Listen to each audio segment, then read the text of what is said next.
Good evening, ladies and gentlemen, and welcome to Elmhurst City Hall. This is Monday, February 2nd, 2009. It's a regularly scheduled meeting of the Elmhurst City Council. Normally, the first thing we do is have our Pledge of Allegiance, and this evening I see a rather large group of Cub Scouts in the group, and it looks like an adult leader has already positioned himself by the microphone. Sir, would someone with young men please, over here, very good. That microphone should be working. Thank you. Please, if you could tell us who you are, where the young men come from, and what brings them to Elmhurst City Hall this evening. Absolutely. Good evening, ladies and gentlemen.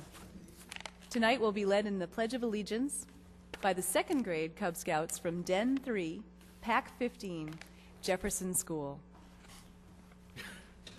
Very good. All rise.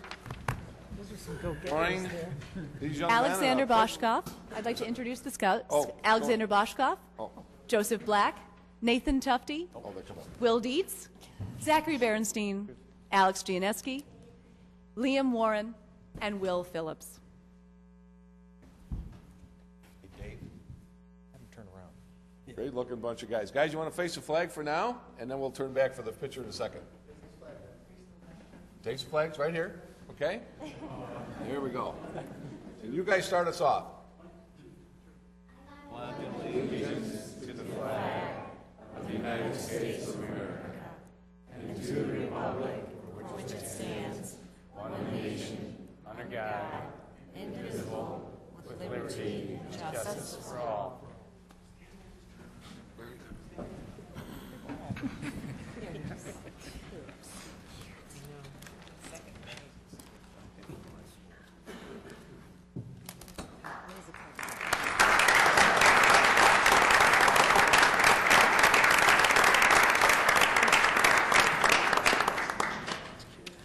Well, very good. That was terrific, young men. I really appreciate you taking the time to be here.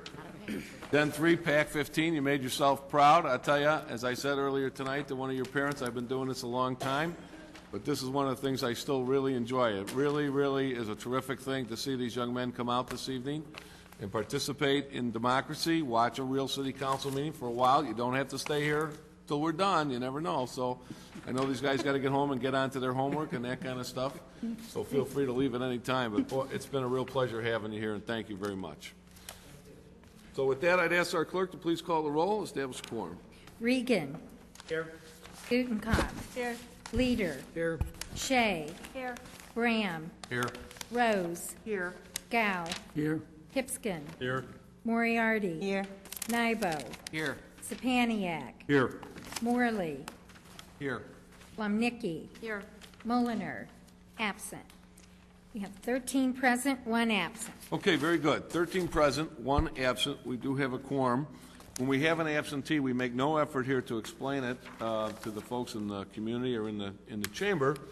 Everybody gets an opportunity to go on vacation or be out of town for whatever reason. But in this case, I did think that it was important to mention that Alderman Mulliner is not with us this evening due to the death of his father-in-law over the past weekend. And the wake is being held this evening in Chicago. Our thoughts and prayers go out to Alderman Mulliner and his wife Barb and their entire family, and we wish them well, and I'm sure he'll be back with us in 2 weeks. So, very good. Having said that, we have now moved on to number 4, which is receipt of written communications and petitions from the public. Do we have any such written communications, letters, or petitions to be presented to the city clerk this evening? Anyone? No? Okay, seeing none, we then go to public forum. This is the point in our agenda where anyone in the council chambers can address the Elmhurst City Council on any issue of public interest here this evening. Would anyone like to do so? Okay, I see one hand, only one hand, so go ahead. A couple hands. Before you start there, let me tell you, well, you can go to the microphone, but just give me a second here to pause and let me tell folks how this happens in case they've never been here before. A couple of things. We ask that you start with your name and your home address. That's so the city clerk can get back to you should you ask a question and we come up with the answer later on, or you want to be involved in an issue going forward, whatever it happens to be. We start with your name and your home address. We ask that you not move to a microphone until you've been recognized by the chair. That kind of helps us from getting into folks into a spat over who's next. It has happened from time to time when we have groups on opposing sides of some issue, any issue, it could happen, so it's just a matter of maintaining order. We ask that we limit your comments to 3 minutes. If you're here with 4 people, you don't get 3 times 4, you get 3 minutes. Everybody gets 3 minutes. We'll go on for half an hour if that's what it takes. We cut off the public input point at a half an hour, and by the way, we've never done that, so we never got that far into it. We ask that you not ask a question for which you need an immediate answer. You can pose a question. Needs to be kind of a rhetorical question. We'll all hear it. If you're hearing an issue this evening, maybe you'll hear the answer in a subsequent debate on the issue. Maybe an elected official will get back in contact with you. Maybe Mr. Borchard or someone from his staff will contact you in the coming days and give you the answers to your question. Sometimes no one will get back to you, but in any case, we will have heard your question, and we will know what is on your mind. So, having said all that, you have the floor. Thank you. My name is Val Stewart, 135 South York, apartment 508.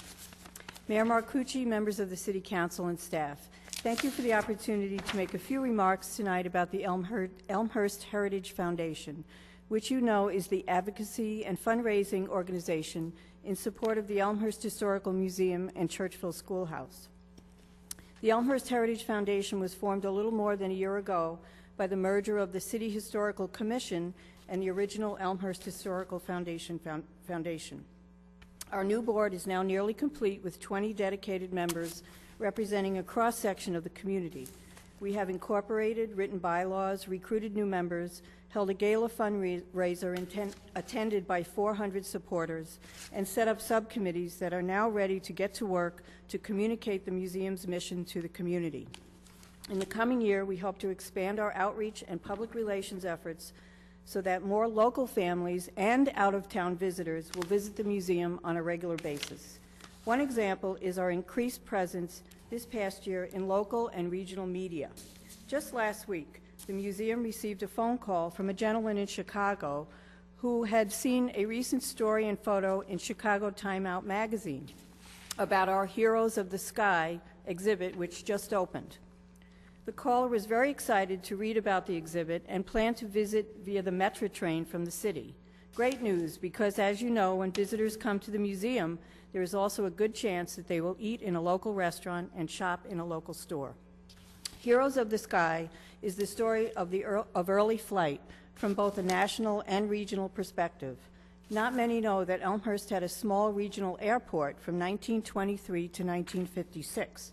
The museum staff has very successfully melded a traveling exhibit from the Smithsonian and our local story into a wonderful exhibit complete with photos, video clips, and artifacts. The exhibit is now open through March 15th. Our next exhibit, to open February 24th, is entitled Elmhurst Jazz, celebrating an American art form in Elmhurst. The exhibit will highlight the 75th anniversary of Downbeat and the Elmhurst College Jazz Festival. Downbeat is the #1 magazine in the world about jazz, and guess what? It's published right here in Elmhurst. The Elmhurst College Jazz Festival, which brings hundreds of visitors to Elmhurst, is celebrating its 42nd anniversary this year from February 27th through March 1st. To kick off the jazz exhibit, we hope that every member of the City Council and staff will attend our Mardi Gras Jazz Brunch on Sunday, February 15th from 11 to 2 at Drury Lane. Our program includes Frank Alkire, the publisher of Downbeat, a dynamic speaker who has some wonderful stories and photos of many of the well-known jazz greats, including Louis Armstrong, Benny Goodman, just to name a few. Doug Beach, the director of the Elmhurst College Jazz Band, will highlight the history of the festival and tell us what's in store for this year. And to make it even better, the Elmhurst College Faculty Jazz Band will perform before and after the program. We hope to see you at the Jazz Brunch on February 15th, and please come to visit the 2 great exhibits I just outlined. Heroes of the Sky through March 15th, and Jazz in Elmhurst opens February 24th. The museum is open every day except Monday from 1 to 5, and for more details, please visit our new improved website at elmhursthistory.org. Thanks for your time. Thank you very much. I appreciate you coming out tonight. I wanted to hear what you had to say, but I would have cut you off 40 seconds ago, but you never took a breath. How you do that? So, let the record show, my fault. Sir, you have the floor. Yes, my name is Jim Babcock. I'm at 185 Willow Road here in Elmhurst. I'm a member of the River Prairie Group of the Sierra Club and of the Elmhurst Cool Cities Coalition that includes the city and several other community organizations, League of Women Voters, AAUW, School District 205, Park District, and others, several business associations as well. I want to speak and support one of the consent agenda items, and that is the sustainability policy that's been drafted through some long, hard work by the administration. And we want to commend the administration for that, and also to the Development Planning and Zoning Committee for their helping to draft and edit and re-edit this policy, and also to Public Affairs and Safety for also reviewing the policy. We think it's a very strong policy regarding sustainability and wise use of resources for the city to use as a policy to guide all of its actions in the future, especially regarding the section on the commitment to carbon emission reductions. We think this is very much in line with the Cool Cities goals, which the city signed on to a little over a year ago, signing on to the U.S. Mayor's Climate Protection Agreement. At that time, I believe there were about 400 cities around the country that were signed on to that agreement. There are currently over 900 cities around the country signed on to that agreement. We think Elmhurst is really taking a strong position, and we really commend the administration and the city council for moving this forward. I know that when one of the first meetings when this came up, the mayor was very careful to say he didn't want this to be a window dressing kind of a resolution. He wanted it to have teeth. And I think this policy statement really gives some teeth to this whole area of wise resources, to reducing our carbon footprint, and the Cool Cities Coalition looks forward to working with the city and the businesses and other residents in helping to make this policy effective. Thank you very much. Thank you, sir. Okay, very good. Anyone else? Anyone? Oh, there's one. Yes. Yes.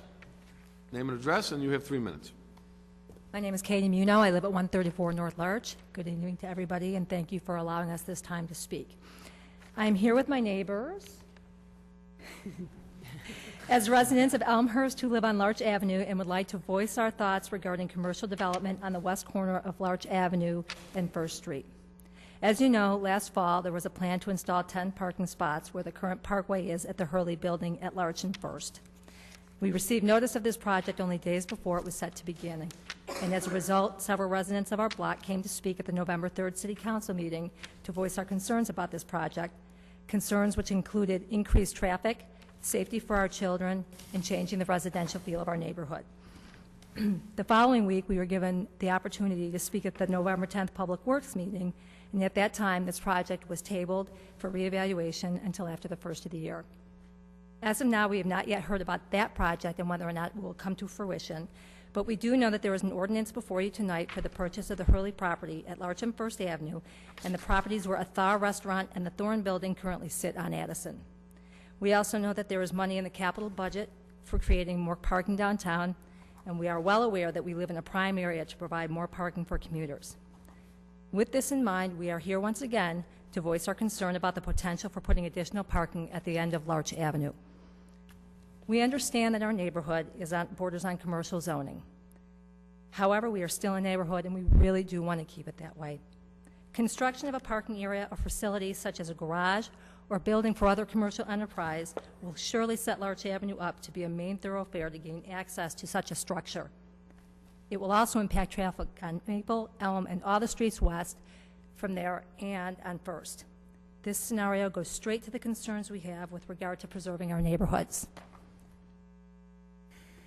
We recognize the need to accommodate the growth of this wonderful community, and as residents and good neighbors, we want to contribute to responsible development as the city attempts to meet the community's increasing needs.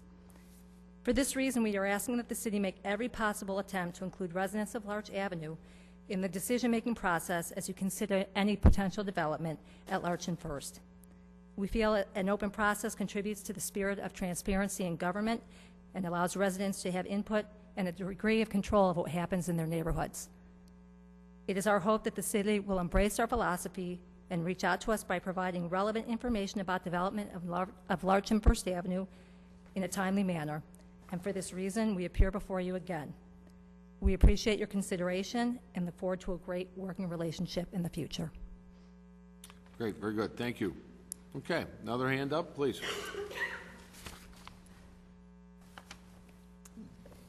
My name is Susan Szymanski, and I live at 122 Larch in Elmhurst. As a Larch Avenue resident, I am very concerned about how new developments on Addison and the corner of Larch and First will affect the overall traffic on Larch Avenue. 10 years ago, when we first moved to Elmhurst, Larch Avenue did not have nearly the traffic it presently experiences. Larch and the surrounding areas have seen an increase in condos and multifamily residences in the last several years. This has caused the area to have a denser population and has also created more traffic in the area. In speaking with the city manager, Tom Borchett, in October, he indicated that Larch Avenue is designated as a residential street and that all commercial traffic is supposed to use Addison, Maple, or First Streets. Unfortunately, this is not always the case. Many bank customers access the bank via Larch. Commuters use Larch as a way to avoid traffic on other streets. And we also have an RTA bus that uses Larch to loop around from First Street to Addison and 2nd Street. These are but a few of the traffic issues that Larch Avenue residents currently experience. Our fear is that future developments on Addison and on the corner of Larch and First will only exacerbate these issues and serve to create new traffic issues. As residents of Larch, we have a unique understanding of the traffic issues in our area. We hope the city will use Larch Avenue residents and our knowledge about Larch Street as it moves forward with its development plan.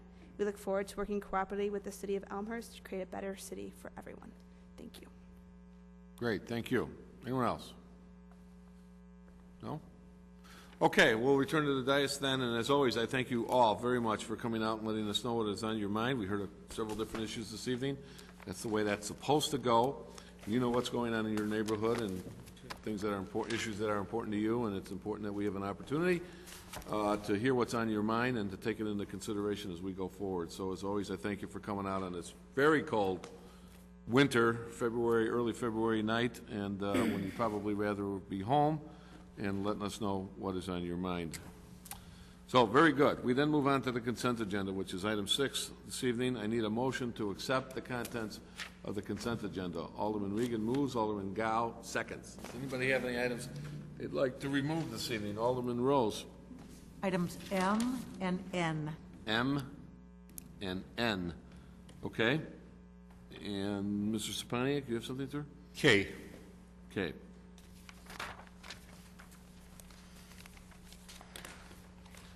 Anybody else? Okay, very good. I have a motion to accept the contents of the consent agenda minus items K, M, and N. All in favor signify by saying aye. Aye. Aye. Opposed? Hearing none, that motion carries. I'd ask the clerk to please note for the record that that was unanimous, as indeed it must be by state statute. I now need a motion to, to approve the contents of the consent agenda minus items K, M, and N. Do I have such a motion? Alderman Rose moves. Alderman Gutenkopf seconds. I'd ask the clerk to please call the roll. Rose. Aye. Gutenkopf. Aye. Regan. Aye. Leader. Aye. Shea. Aye. Graham. Aye. Gow. Aye. Hipskin. Aye. Moriarty. Aye. Nybo. Aye. Sapaniak. Aye. Morley. Aye. Lumnicki. Aye. Olener absent. 13 ayes, 0 nays, 1 absent. 13 ayes, 0 nays. That motion carries. Okay, very good. We now, as always, circle back to the items that were removed from the consent agenda. The first one, we take them in alphabetical order. The first one is K. K is a report out of the Finance Council Affairs and Administrative Services Committee, and I would ask the clerk to please read the recommendation thereof. It is therefore the recommendation of the Finance Council Affairs and Administrative Services Committee that the City Council authorize the issuance of general obligation bonds in the amount of $10 million to finance parking deck improvements, including land acquisition, and to partially finance infrastructure improvements related to the new Elmhurst Memorial Hospital facility. Respectfully submitted, Finance Council Affairs and Administrative Services Committee. Signed by George Sapaniak, Chairman, Stephen W. Hipskin, Vice Chairman, Maura Moriarty, and Stephen Morley. Okay, very good. Mr. Spaniak, you're the chairman of this committee. I look to you for a motion to put this before the board. I make a motion that this report be accepted as read. And a second? Alderman Hipskin seconds. Okay, very good. Please bring us up to date, and I'll go ahead and do the follow-up, which is then I usually go to the person who removed it to tell us what the issue was, question or comment. Maybe you can work that into your narrative. Sure, thank you, Mayor. First of all, I do want to mention that I was late to that meeting, and Alderman Hipskin basically handled this part of the agenda and did an excellent job. So I'd be happy to defer the presentation, Alderman Hipskin. Mr. Hipskin, can you fill us in here? And then Yes, actually, can I borrow yours? Sure. On the GO bond, actually, we had a couple of things come Mr. in. Hipskin, could you get a little closer to that microphone so it picks up? We have kind of a crowded room tonight. How about that? Good, better. The 2009 bond issue actually was originally projected out at about $12 million, which would be a level that would take us into a new level of interest rates. That is, which would actually cost the city more money. We actually, as a committee, looked at deferring about $2 million of cost for the city and bringing the bond down to $10 million, which actually brings us to the lower interest rate, and deferring that $2 million expense into the next year, which would, A, we're putting off the expense, and B, we're getting a lower interest rate on this.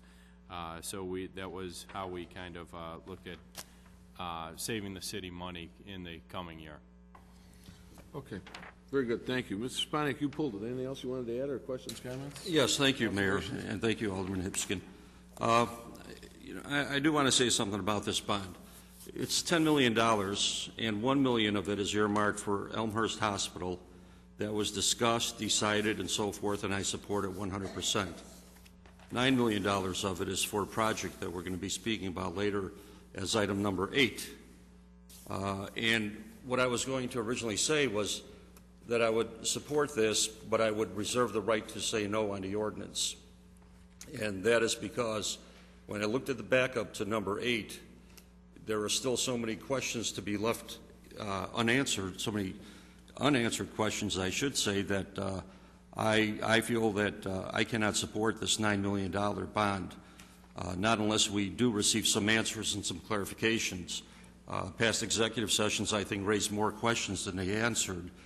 So without going into number 8, I do want to say that since the timing of this is such where the ordinance is basically not going to be before us until after we discuss the merits of the real estate transaction, I will vote no on this committee report. Okay, very good. Any other questions or comments? Okay, we have a committee report before us. I'd ask clerk to please call the roll on the motion. Sapaniak. No. Hipskin. Aye. Regan. Aye. Gutenkopf. No. Leader. Aye. Shea. No. Bram. No. Rose. Aye. Gow. No. Moriarty. Aye. Nybo. Aye. Morley. Aye. Lumnicki. Aye. Mulliner absent.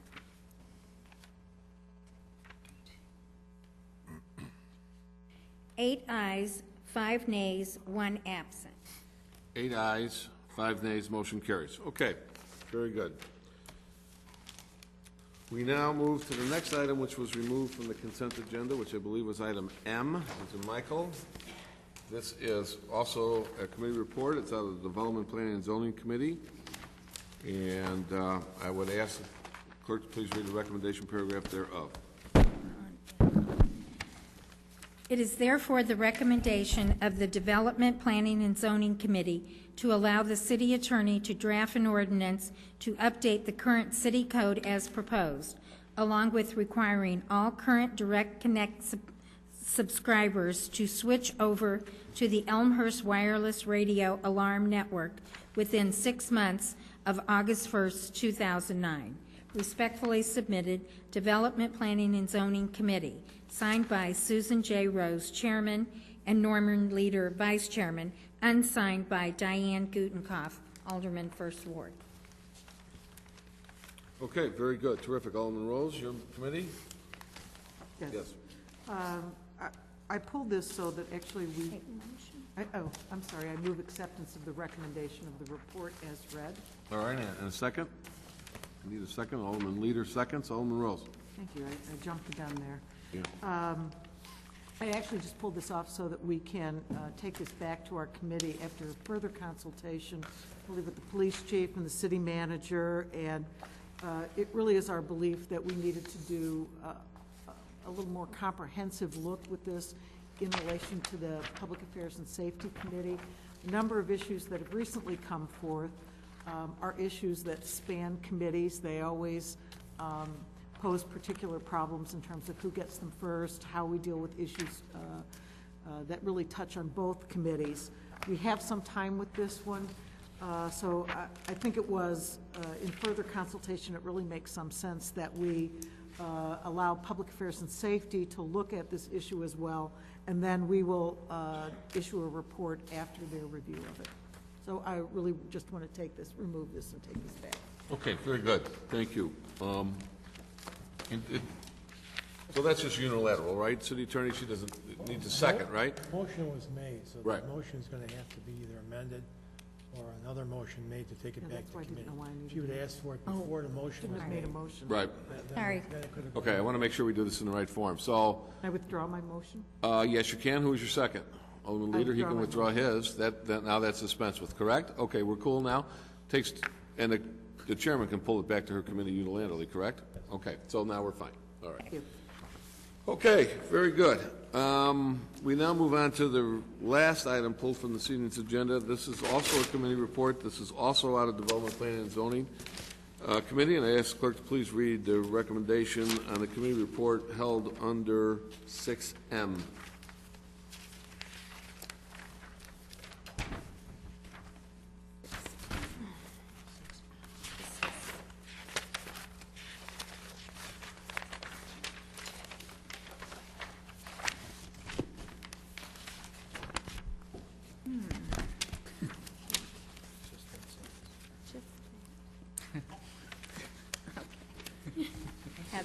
Okay. It is therefore the recommendation of the Joint Committee that the sustainability policy be approved by the City Council. Respectively submitted, Development Planning and Zoning Committee, signed by Susan J. Rose, Chairman, Norman Leader, Vice Chairman, Diane Gutenkopf, Alderman, 1st Ward. Public Affairs and Safety Committee, signed by Mark A. Mulliner, Chairman, Michael Bram, Vice Chairman, and Christopher Nybo, Alderman, 5th Ward. Okay, very good. Alderman Rose, would you move? I move acceptance of the recommendation of the report as read. Okay, very good. And Alderman Bram, I look to you for a second in the place of Alderman Mulliner, who, as we previously discussed, is not here this evening. So Alderman Bram seconds. Okay, very good. Alderman Rose, put us in the loop. This is quite a Thank you. piece of work here. So It is quite a piece of work, and I'm excited and proud, really, of the joint efforts of the Public Affairs and Safety Committee and the Development Planning and Zoning Committee in bringing this issue and this policy to fruition. This is really a very good day. I know we have some members of community groups that have really worked very hard on this. This is a policy that, for sustainability, developing guidelines for the city to for decision-making as it relates to a variety of issues for us. The First thing I want to do, however, is acknowledge, as was acknowledged earlier in the public forum, really the efforts of several community groups. The Cool Cities Coalition Committee, which I think was instrumental in our development of this policy, the League of Women Voters that have taken on the issue of sustainability as an ongoing issue for themselves, the American Association of University Women, various church organizations in Elmhurst, District 205, folks from the Elmhurst Public Library, the Park District, Sierra Club, Chamber of Commerce, and there are a variety of other groups. Every day I become aware of more of them who have really large interest in sustainability issues, most especially in some of the schools, have very specific Go Green committees that really informed our decision-making around this. I also want to thank Dennis Stryker, who I do not believe is here. Is he? Dennis Stryker, who was the staff liaison, who worked long and hard on this sustainability policy. He came up first with a 30-page policy, I think, that reflected an incredible amount of effort and research on his part. We honed that down, looked at it, tried to distill what we thought were really important guidelines in order to make something that had common sense to it and that was usable. I want to say again, I'll emphasize what the mayor said, this is not window dressing. This is analogous to when we spent several years looking at historic preservation ordinance. And I remember saying to people who put that through and who supported that, I would make sure that this is not a report that simply sat on the shelf. And I make the same commitment about the sustainability report. This is not a policy or a set of guidelines that will sit on the shelf. It's our intent that this is a set of really usable policy guidelines that will guide our decision-making in the near future. I want to talk a little bit about what we have done. The sustainability policy has been before you. It's quite extensive. After we reviewed it, we know that several community groups also reviewed it. I personally received feedback from a number of them. They were very pleased with that and saw this as having some heft to it as well.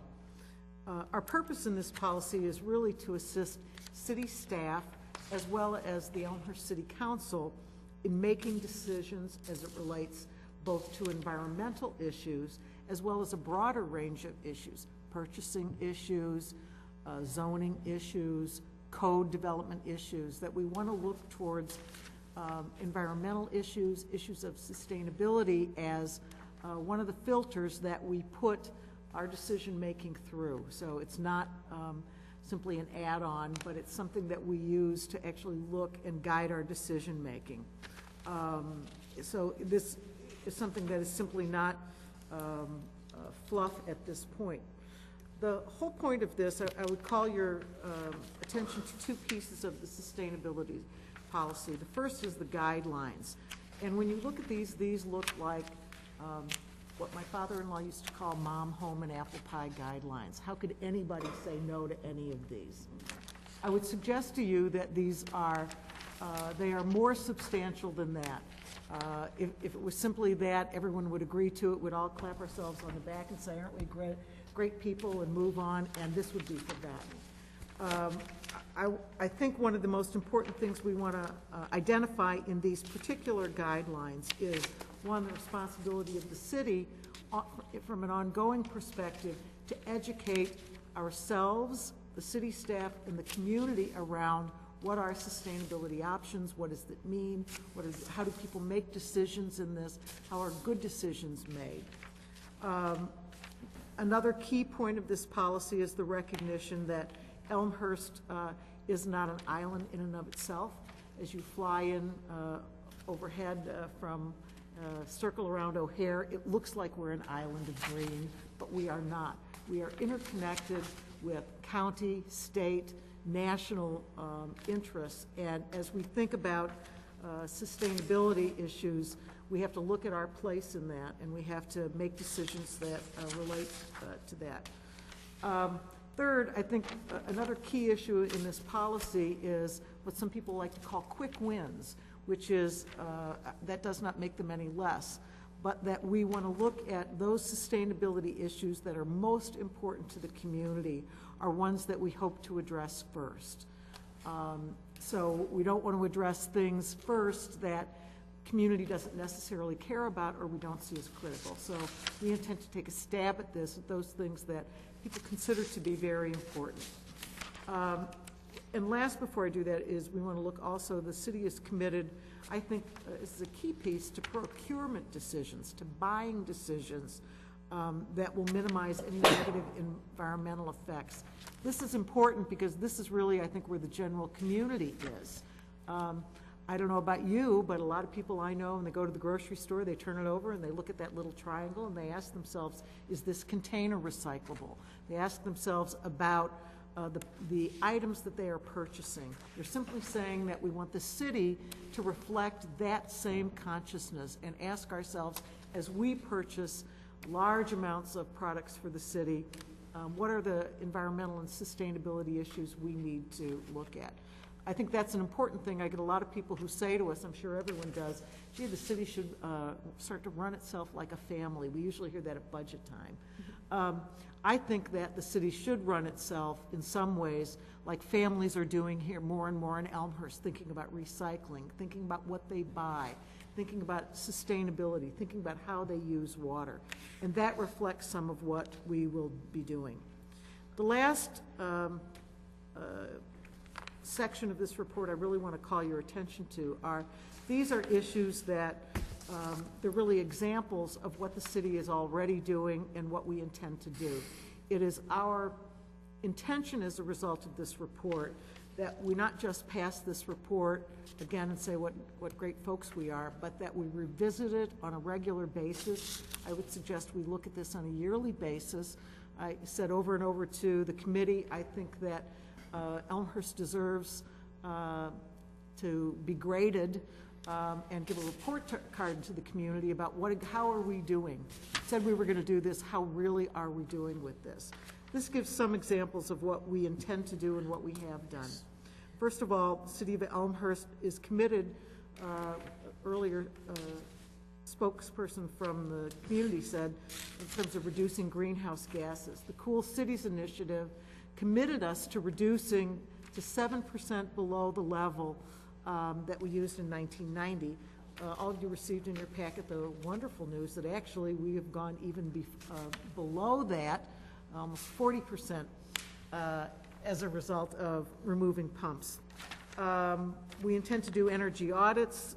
We intend to incentivize our use of vehicles that are energy efficient. And the last thing I think really is looking at codes. Are we giving incentives for buildings that have green technology in them as a colloquialism? Are we using the lowest feasible amount of toxic pesticides, for example? So we will do all of these things. These are examples of how this policy is used and how we will continue to use it. And I would urge you at this point to pass this as we begin to move forward as our commitment to the residents of the city. Okay, very good. The chair would like to recognize Alderman Bram, representing the Public Affairs and Safety Committee. You worked on this as well. It's a joint recommendation. Mr. Bram? Thank you. Alderman Rose has pretty much summarized the report as well as the policy very well as giving kudos to those who have done due diligence on a very important topic. Excuse me. The only thing I really want to add was this has been an initiative that I don't even recall on when it actually started exactly, but I do want to give kudos to former Alderman Tranter, who is the one who brought this to the table 2-3 years ago. The timeline I kind of forgot at this point. Both committees has done a very thorough job. City staff as well as the various residents have also done a very well job in regards to this policy. As I've said before, when I made an initiative to use hybrid vehicles here, and I'm glad to see that is happening, I think the environment is the responsibility of each and every one of us, and I look forward to the city of Elmhurst, at least within the region, being a leader in this area of the environment and sustainability. and making great strides going forward. So, thank you. Okay, very good. Any other questions or comments? Alderman Moriarty. No, I do have a quick comment that just dovetails right into this environmental sustainability initiative. I had received a call this week from a resident who was interested as to why our businesses in Elmhurst do not have the ability to recycle. And I'd like to have that as one of the initiatives that this committee or this policy takes a look at, because with the whole concept of recycling, I think it'd be an excellent idea to have our businesses have the ability to. Okay, very good. Anyone else? No? Okay, very good. You have a committee report, joint committee report before you. I'd ask the clerk to please call the roll. Rose. Aye. Graham. Aye. Regan. Aye. Gudenkauf. Aye. Leader. Aye. Shea. Aye. Gow. Hipskin. Aye. Moriarty. Aye. Nybo. Aye. Sapaniak. Aye. Morley. Aye. Lomnicki. Aye. Mulliner, absent. 13 ayes, 0 nays, 1 absent. 13 ayes, 0 nays, that motion carries. Okay, very good. That dispenses with 6M and N and K as well, and that dispenses with the consent agenda. We move on to item 7, reports and recommendations of appointed and elected officials. Mr. Borchard, are you going to introduce our first speaker here? Is scheduled on the agenda. Item 7A is a report from the Senior Commission, and it started actually last year. Some of the more significant in their coordination efforts of the community commissions have been asked to provide a written report and a verbal report, and this evening Shirley Myers is with us, and she will provide a verbal report on the activities of the City of Elmhurst Senior Commission over the last year. Ms. Myers?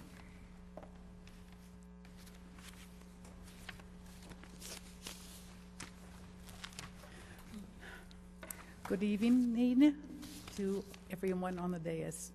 Mayor Marcucci, City Council, City staff, and residents of Elmhurst. My name is Shirley Myers. I live at 296 East Adelia Street in Elmhurst. As chairman of the Senior Citizen Commission, I'm here to report on our activities this year. Our vision statement is still the same, which states, the Senior Citizen Commission recommends, initiates policies, programs, and services that address the needs of Elmhurst seniors in consultation with the mayor, the city council, and with agencies, organizations that serve seniors and their families. The commission provides information, advice, and advocacy to enhance the quality of life for adults in Elmhurst. I will give you an overview of our 4 committees, which include Education, Kathy Jordan, Chairman, Transportation, Tony DeBevick, Chair, Housing, Mary Eleanor Wall, Chair, and our newest committee, the Senior Collaboration Committee, Carol Yesko, Chair. Each of our commissioners serve on one of these committees. We still meet at the Elmhurst Public Library at noon on the 2nd Wednesday of the month, and our meetings are always open. As usually, we skip July and August. We always have guests. Some of them come to listen and learn about the commission. Some come to write about us. And we always have DuPage Senior Citizen Council and the Metropolitan Family Service DuPage, who give us reports every month. Numerous special guests come and give us their expertise, and we learn and we find updates on many issues. We appreciate our guests for sharing their expertise and their time with us. Last year, I presented our newest project from the Education Committee with input from the entire commission. It was our Senior Pocket Pal. I hope you all remember Senior Pocket Pal. And we're going to give you a new copy tonight also, just to refresh your memory on that.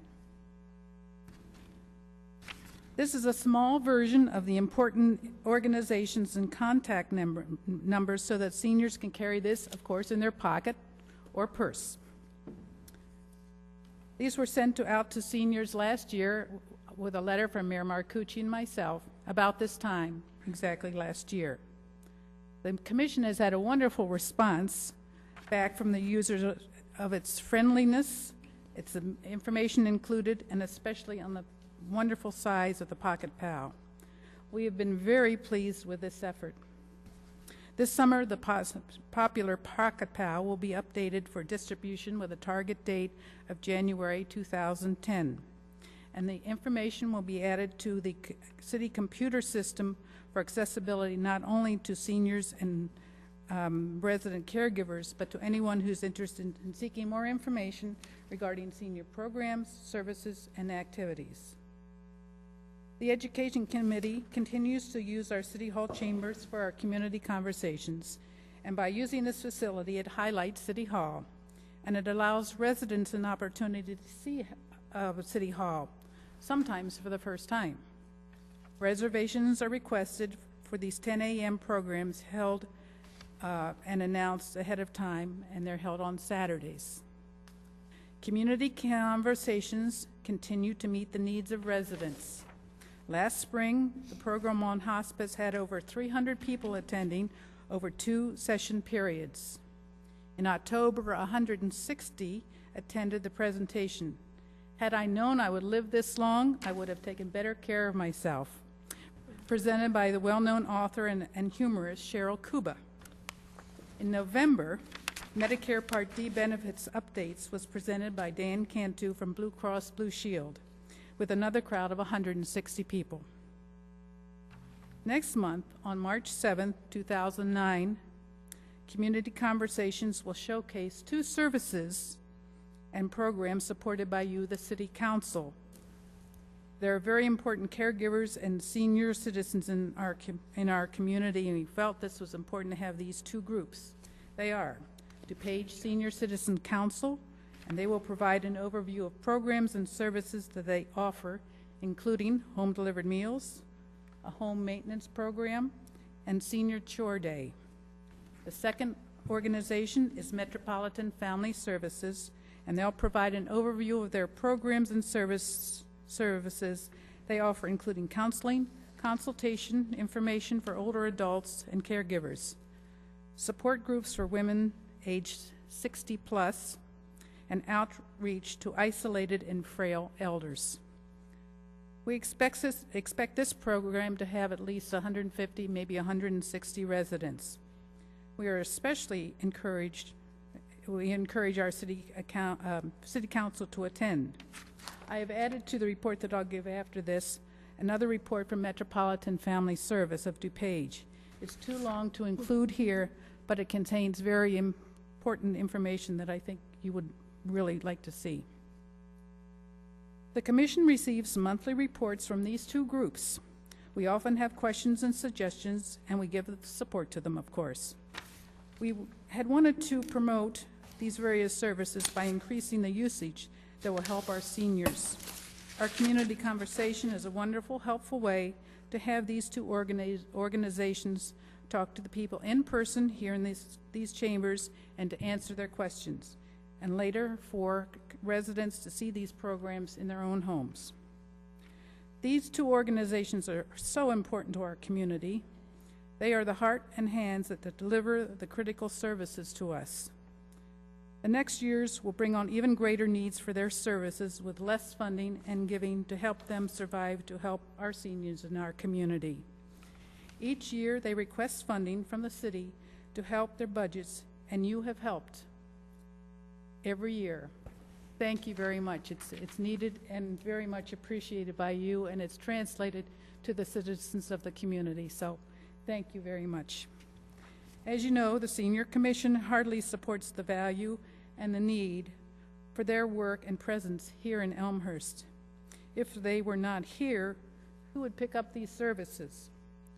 Times are tough, but we hope that funding will continue to be available for these human service needs. Almost all community conversations have been filmed by Cablevision for Elmhurst, our kind of town. And they've been viewed on Channel 6, and about a month later, our program comes on. It was viewed twice a week or 8 times during the month to see our programs. These programs not only reach Elmhurst residents, but other communities surrounding Elmhurst. Copies of these programs have been presented to the Elmhurst Public Library to be checked out for other people to view and to enjoy these programs. For groups looking for a free program for your organization, you might want to consider checking out one of our past programs. On behalf of the Commission, I would like to publicly thank Jeannie Urick and her great team for the many times over the years, from our health and safety fairs to now our community conversations. They have been there for us and for you. They have been so professional and supportive, especially for me when the butterflies are big in my stomach. They would say, "You'll do fine," and then off we'd go. And I thank them very much for their patience and their professionalism that they provide for us in the community at many, many events.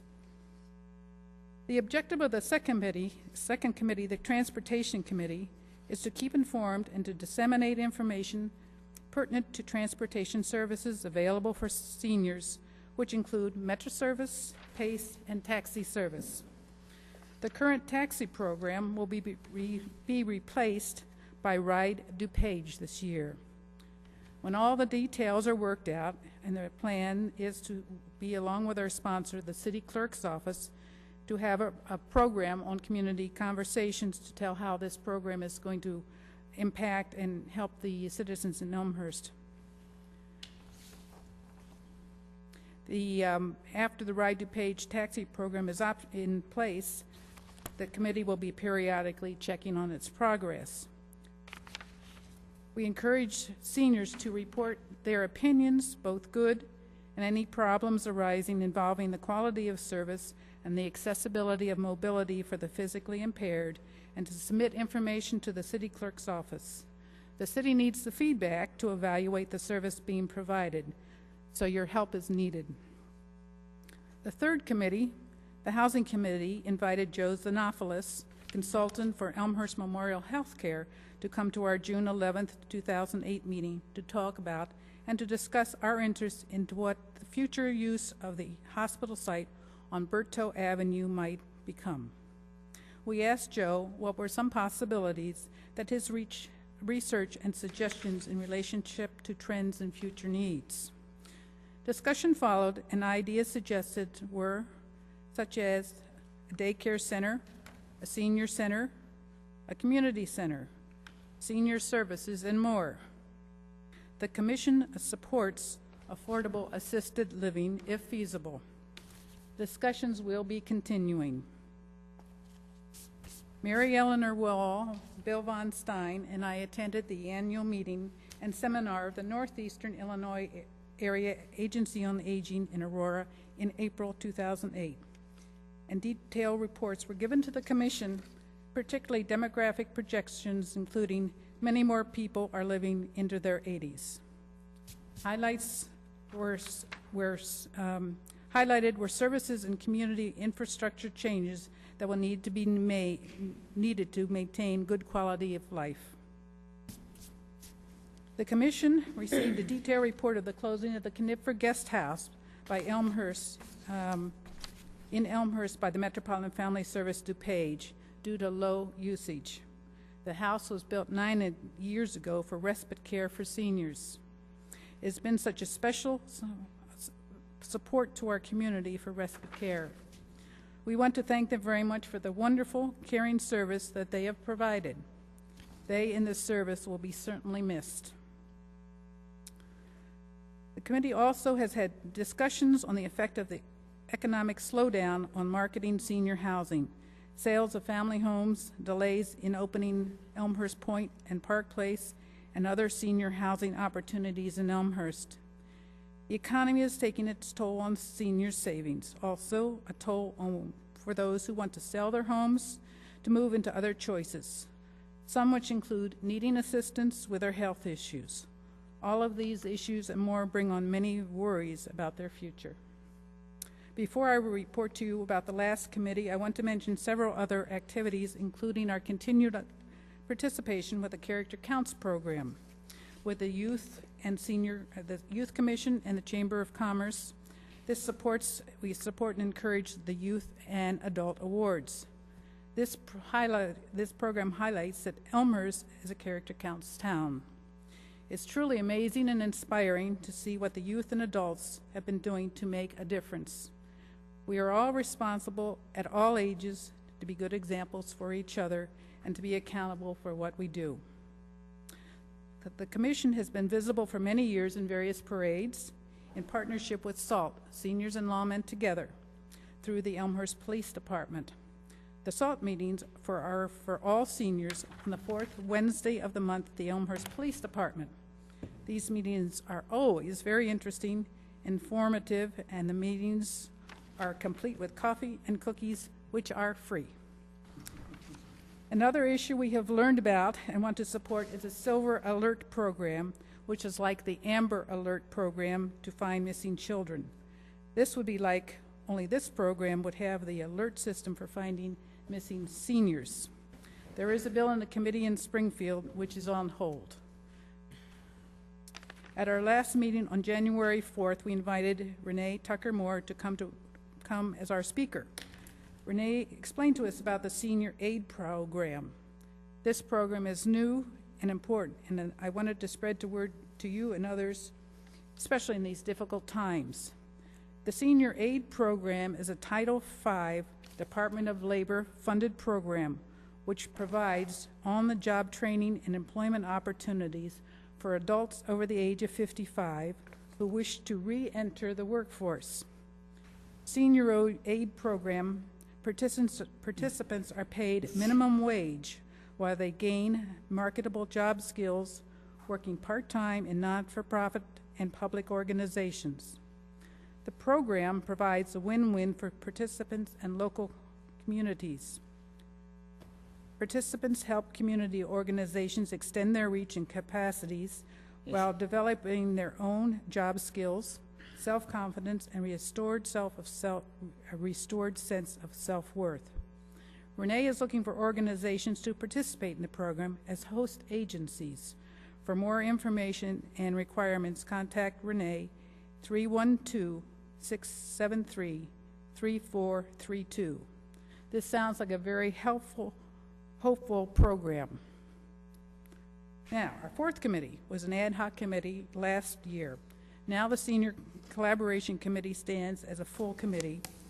Their purpose is to provide expansion of services to older adults in Elmhurst, especially to serve underserved seniors through partnerships between the academic training program with Elmhurst College, community agencies, service organizations, churches, and the City of Elmhurst Senior Citizen Commission, to provide college students with training and supervision in the real-world setting, to develop their competency to provide services to older adults, to provide volunteer opportunities within our communities.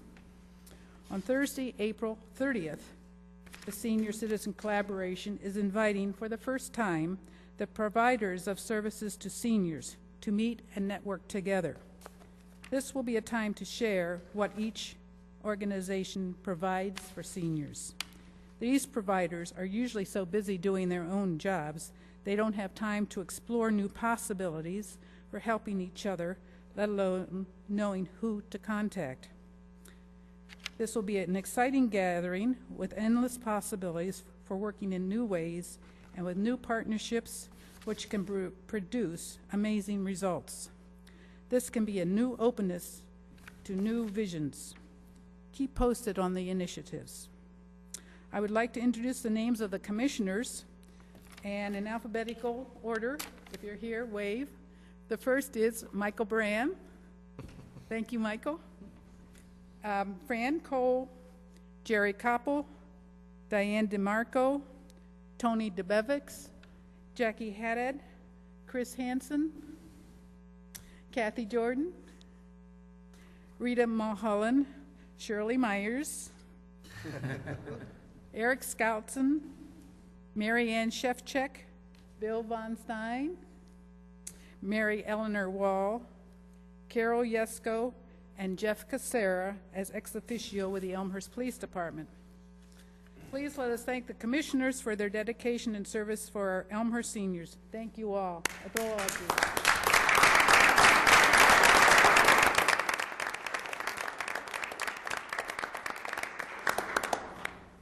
am so proud of each one of them and for the previous members who have served with me on the commission. We have studied and discussed many topics. As a commission, we have tried new ideas and programs, always trying to move forward and to look to the future concerns and needs of the seniors in Elmhurst. There are many exciting challenges ahead. I've been on the commission since 1994 and chairman for most of this time. Knowing that there is a strong, competent, dedicated senior citizen commission, I have decided that when my term expires in 3 months, on April 30th, 2009, I will not be requesting another 3-year term. It is time to turn the torch over to others. I want to thank Mayor Tom Marcucci for having faith in me. Thank you.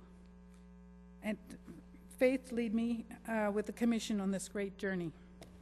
I've had so many wonderful opportunities on the commission, in representing the commission in other areas, in meeting people from different organizations and backgrounds, at seminars, at senior fairs, and at various events, where we could network together and share ideas to find common goals.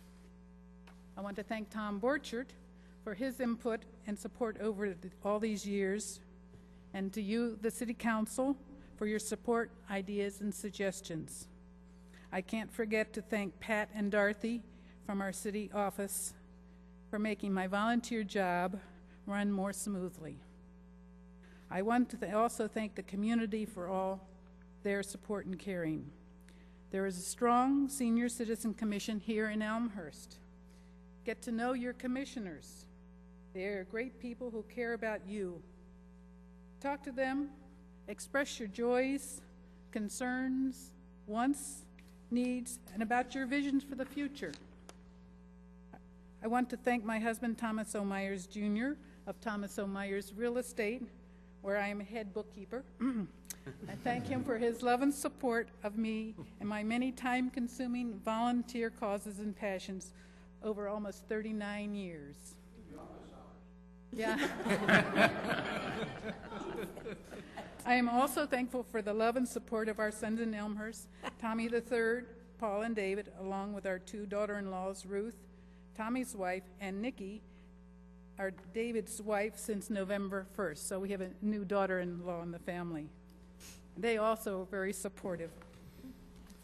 I am proud, and I am humble, and I am very, very grateful to have had this fantastic opportunity for friendship and experience, plus being able to serve my community of Elmhurst all at the same time. Many blessings have been given to me. Thank you all.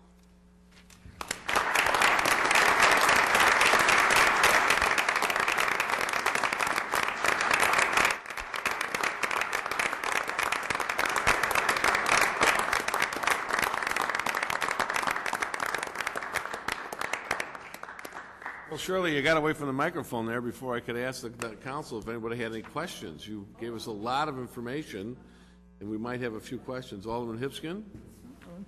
Actually, mine isn't a question. Ah. I want to, on behalf of the City Council, the city, thank you for your many years of dedication.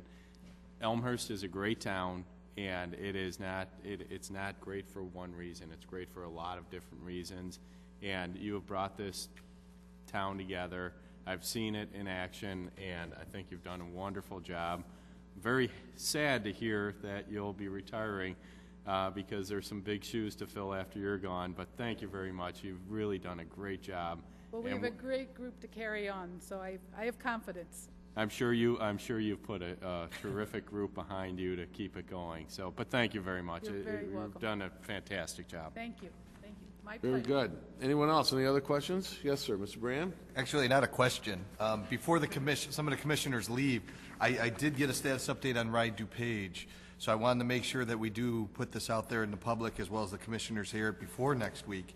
I did hear from the city clerk's office that it is planned, tentatively planned, as long as everything goes smooth, that Ride DuPage will start off June 1st of this year. So I just wanted to put that out there, that it is around the corner. As soon as winter's over, it will be here. So Thank you. Very good. Anyone else? Moving along, right? All right.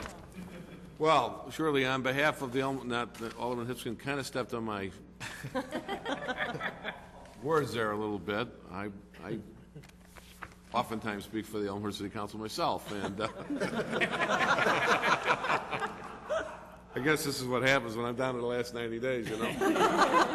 But Shirley, you've done a fantastic job. There's no question about it. From the day you arrived at the commission, you kind of stepped up their game and went to work and started really leveraging the assets of the city, the assets made available to you, and as much as the staff and the ability to schedule these rooms for the meetings and do the copying and get the word out and all, and you can see where it has grown to under Shirley's leadership. I think that your time stands as a testament to what we try to hire in my private company all the time. We try to hire what we call self-starters. I think if you looked up self-starter in a dictionary, there should be a picture of Shirley Myers there, because she is a self-starter. She really took the bulls by the horns and accomplished great things over the last decade plus. It's been quite a while. Yeah, it's quite a while. And after you did. Some of these programs have actually come and run their entire life and gone. And I think that Shirley deserves an opportunity now to take a step back and, as you said, leave it in the hands of some new folks. There's always new folks coming along. A new, fresh perspective is always a good thing, and it's going to be that's going to be just fine. But on behalf of this group and myself personally, it's been great working with you, and we got a lot done, and that's really mostly to your credit. So again, congratulations to you. Thank you very much.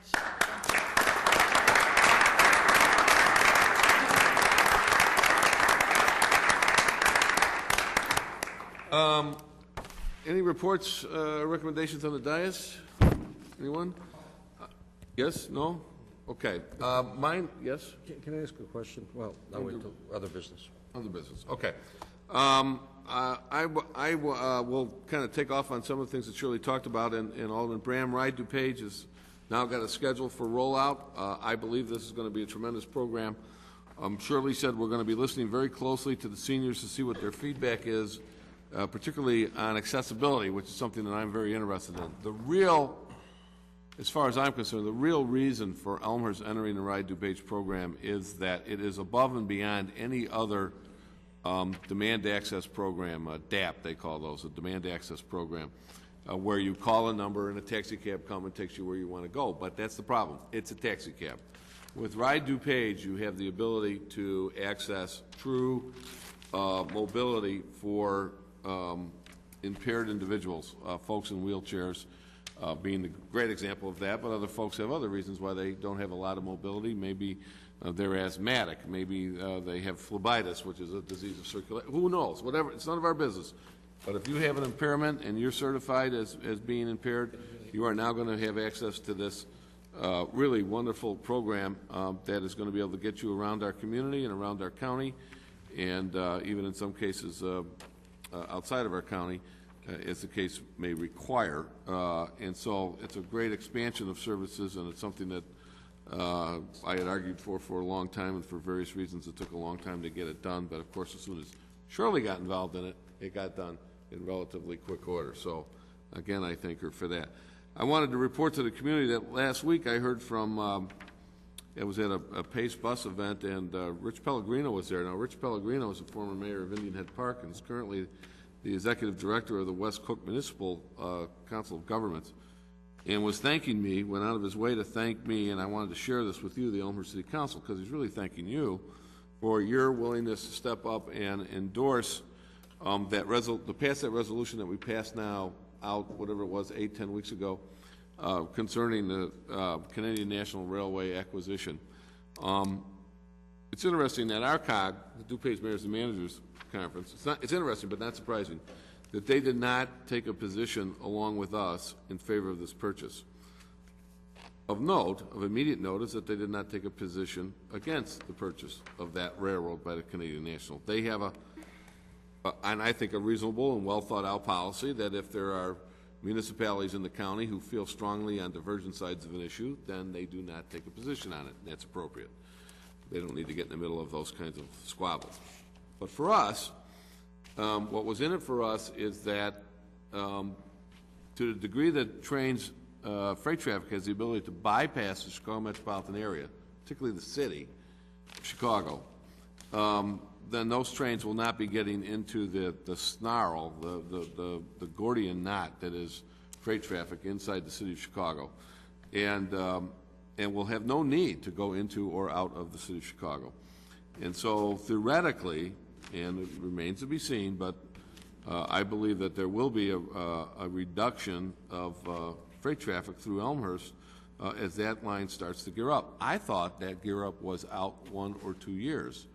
I now find out from Mr. Pellegrino and confirmed in the Chicago Tribune, I think it was this morning or yesterday morning, that that startup is out as immediate as 1 or 2 months. So I just wanted to kind of recapitulate this point, let you know that when you're asked to do something like that, and I recall the conversation clearly, and it was a good conversation, it was the right conversation, but some of the aldermen said, what is this all about? Why are we doing this? Those are questions that should be asked, that ought to be asked. If there was a good answer, you pass the resolution, and now the reality is going to come to pass. And I'll tell you what, I was in and about downtown Elmhurst several times this past Saturday, and train traffic is really terrible.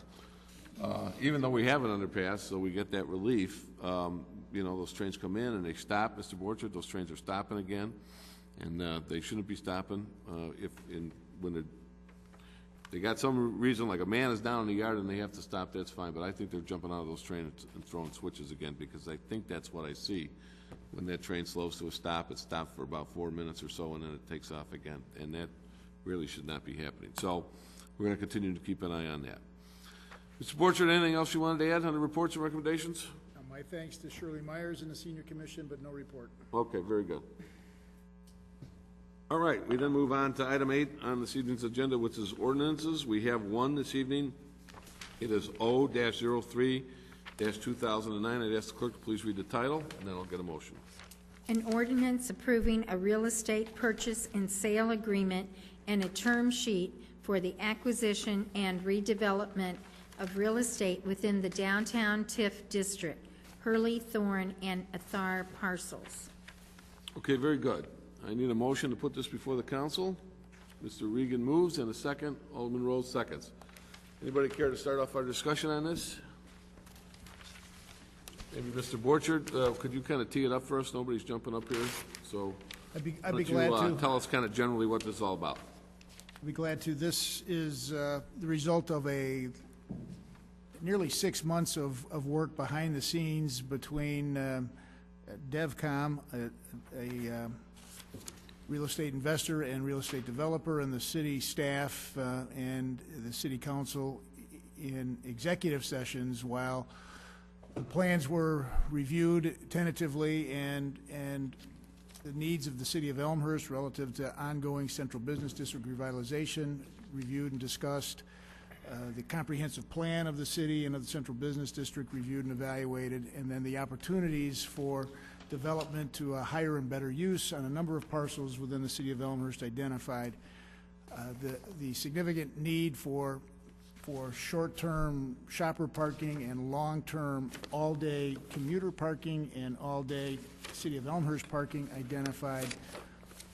That parking need not able to be fulfilled without private property, and the opportunity of a private developer, real estate agent to secure sites for the ultimate development of the city parking and thereby also allow that developer an opportunity to do reinvestment to allow for higher and better uses within the central business district according to the city's zoning code.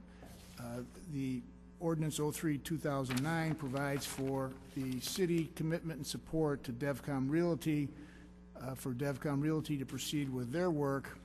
The financing, however, for the initial portions of acquisition are to allow for the Thorne site to be purchased by DevCom with the understanding that as DevCom manages that site, which is a medical office building, their intent is to relocate those tenants to other facilities within the central business district, preferably, or city of Elmhurst, if not in downtown, to allow that site to then be developed for a mixed-use retail parking structure and perhaps additional housing, but at least mixed-use retail and city parking on the Thorn site and the Athar restaurant site.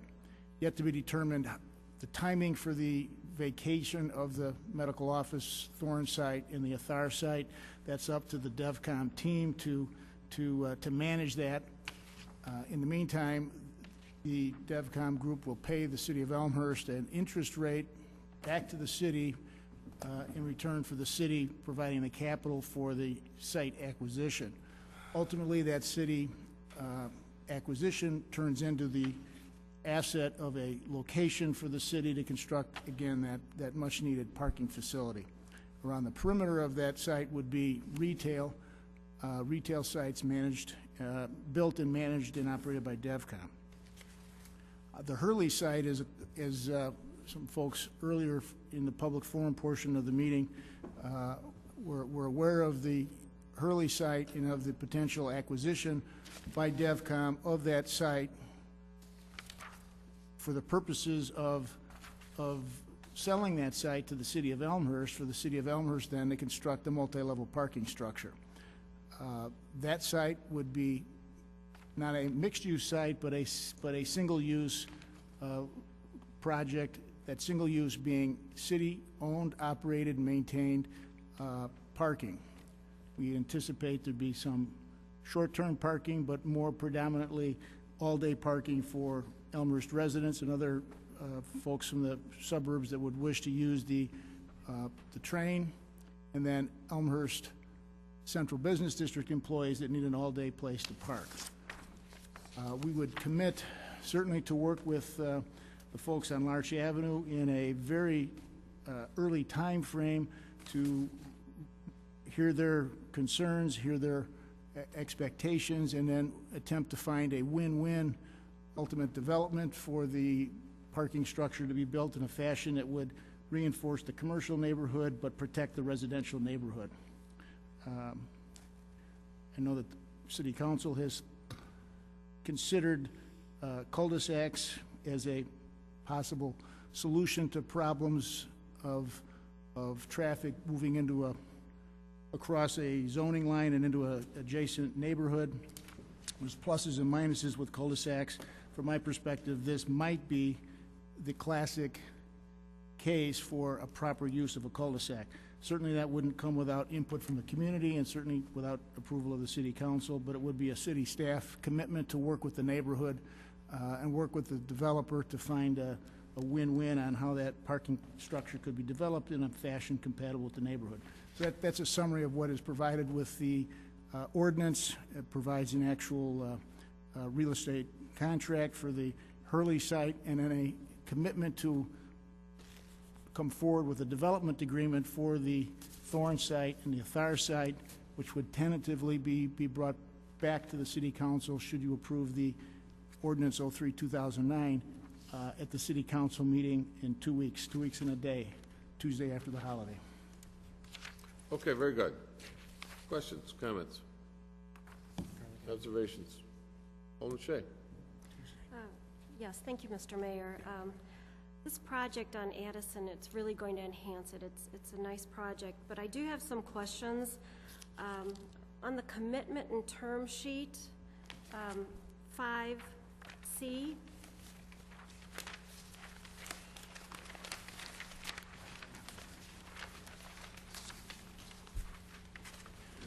about midway through the paragraph, the city shall pay the actual cost of construction of the project and have reasonable access to the books and records. I wasn't aware, could that be explained to me? I wasn't aware that we were paying for the construction. I thought we were assisting in the property of collecting and being the loan, but I'm not quite sure about this. No, this is the, Mr. Borchard, you want to handle this? This is the Addison Street side? Yes. Mm-hmm. Yeah, the purchase, the agreement with the Thorn site and the Athar site provides that this is a general term agreement. They'll be a resultant, should you approve this, there'll be a development agreement that will be brought back for your review and approval in the next council meeting. But the city provides the capital to allow the properties to be purchased. DevCom manages those commercial properties until such time as they can vacate those sites and allow them to be used by the city for the city's purpose of public parking. While they manage the site, they collect the revenues from the site, have expenses associated with the site, and pay the city a 4.875% interest rate on the dollars which the city fronts for the purchase of the property. If there's a problem with DevCom, the property reverts to the city. The city continues on its own then with the city's development plans.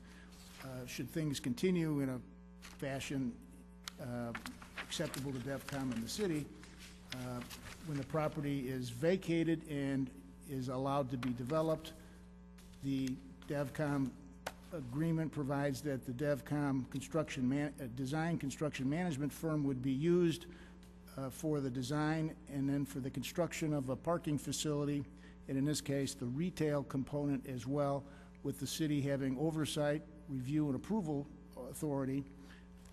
But the city pays for the city parking structure.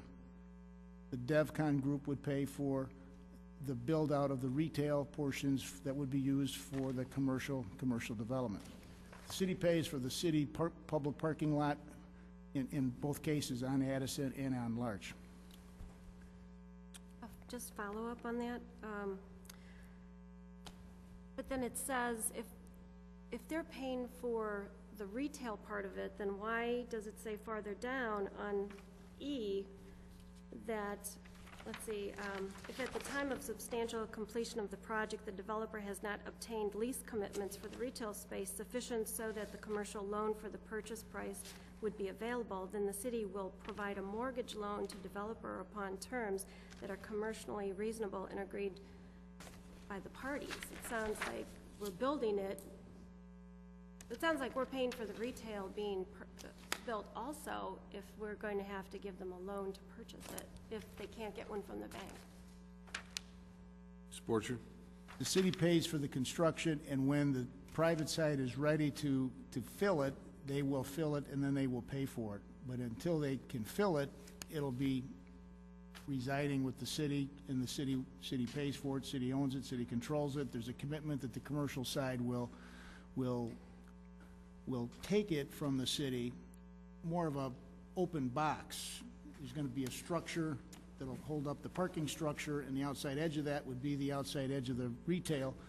That has to be the way it's built. So the city builds the whole structure, and at the time when the private side has a lease to take the retail and then build out the private side retail box of retailing, the private side will buy that space back from the city. So, if I may, that's kind of Mr. Borchard's, and I appreciate your help, Mr. Borchard, but a more pedestrian way of answering the question would be, it's only one building. It has two different functions, and in the end, those functions will be separated out, very much like a condominium building. But you don't have, in a condominium building, let's say you built a condominium building with 50 units. Every owner is not responsible for building their unit. There's only one builder. There's only one construction crew, one general contractor, one construction overseer. It's one building. This is very much like the Schiller Street parking deck, which I think most folks in town recognize as a successful building. It's been filled virtually since the day it opened, and it provides both parking for all the reasons laid out in our comprehensive plan and the CDBD Commission report 25 years ago, et cetera, while providing street-level retail. But at the end of the day, it was one building. It's very much the same kind of a thing. A developer built that building, and with our assistance. Kind of the way this building was built. This building was built by a developer, and then the city bought it. Is that correct? I wasn't here at the time, but how did the ownership cogs tick over, dominoes flip? But at the end of the day, somebody owned this building. this property, came to us and said, we'll build this city hall for you, but you gotta commit to buy it when it's done, and that's pretty much what happened. Is that correct, Alderman Rose? You were here. They renovated it, They, actually. yeah, right, renovated, built this building, but right. It was originally a school building and then an insurance company building. So, same kind of a thing. Not precisely the same, but very, very close. So, Alderman Shea, are you done there? Okay, very good. Alderman Nybo had this. I wrote down Nybo and Gao before. Alderman Nybo, are you ready to go? Well, I understood Alderman Shea to be asking something differently, and maybe I heard her misheard her question. Please help us. You can answer it. I thought she was asking when cost of construction became a part of the deal. I mean, I heard her to ask, that this was some surprise, and it's not a surprise at all. It's been a part of the terms of the agreement that we've been discussing since December. In fact, if you go back to the memo that we had, some of the preliminary drafts of the terms, it's almost a verbatim use of the same terminology as the city bears the cost of construction, so it's not a new item. Okay. Alderman Gao? Yes, I'm going to turn my attention to the last item on the second page. Alderman Shea referred to 5C. I'd like to refer to 5F. And that states the city will consider a conditional use for the height of the project up to 6 stories. An application for that conditional use will be processed by the city prior to issuance of a building permit. I realize that that could be a good idea to do that. I don't think it has to be in here, because to be in here, it almost says this is a fait accompli. This is going to happen. And I'm not sure that out of hand should happen. A conditional use can be requested and considered without this being in this particular document. And that's perfectly legitimate, and may indeed be that, given the total project, this makes a lot of sense. I'm not sure, as I say, the thing that bothers me about this and the wording is that it's almost like prior to a decision, we're inclined to look favorably toward that. And I don't think you really need to say that in order for that suggestion to come forward and be considered fairly like any other request for conditional use that would be like this. So I guess Okay. it just doesn't sound right to me. Well, that's a fair opinion. Mr. Borchert, do you have a reaction to that? Well, I think Alderman Gao is correct. This does not commit the city.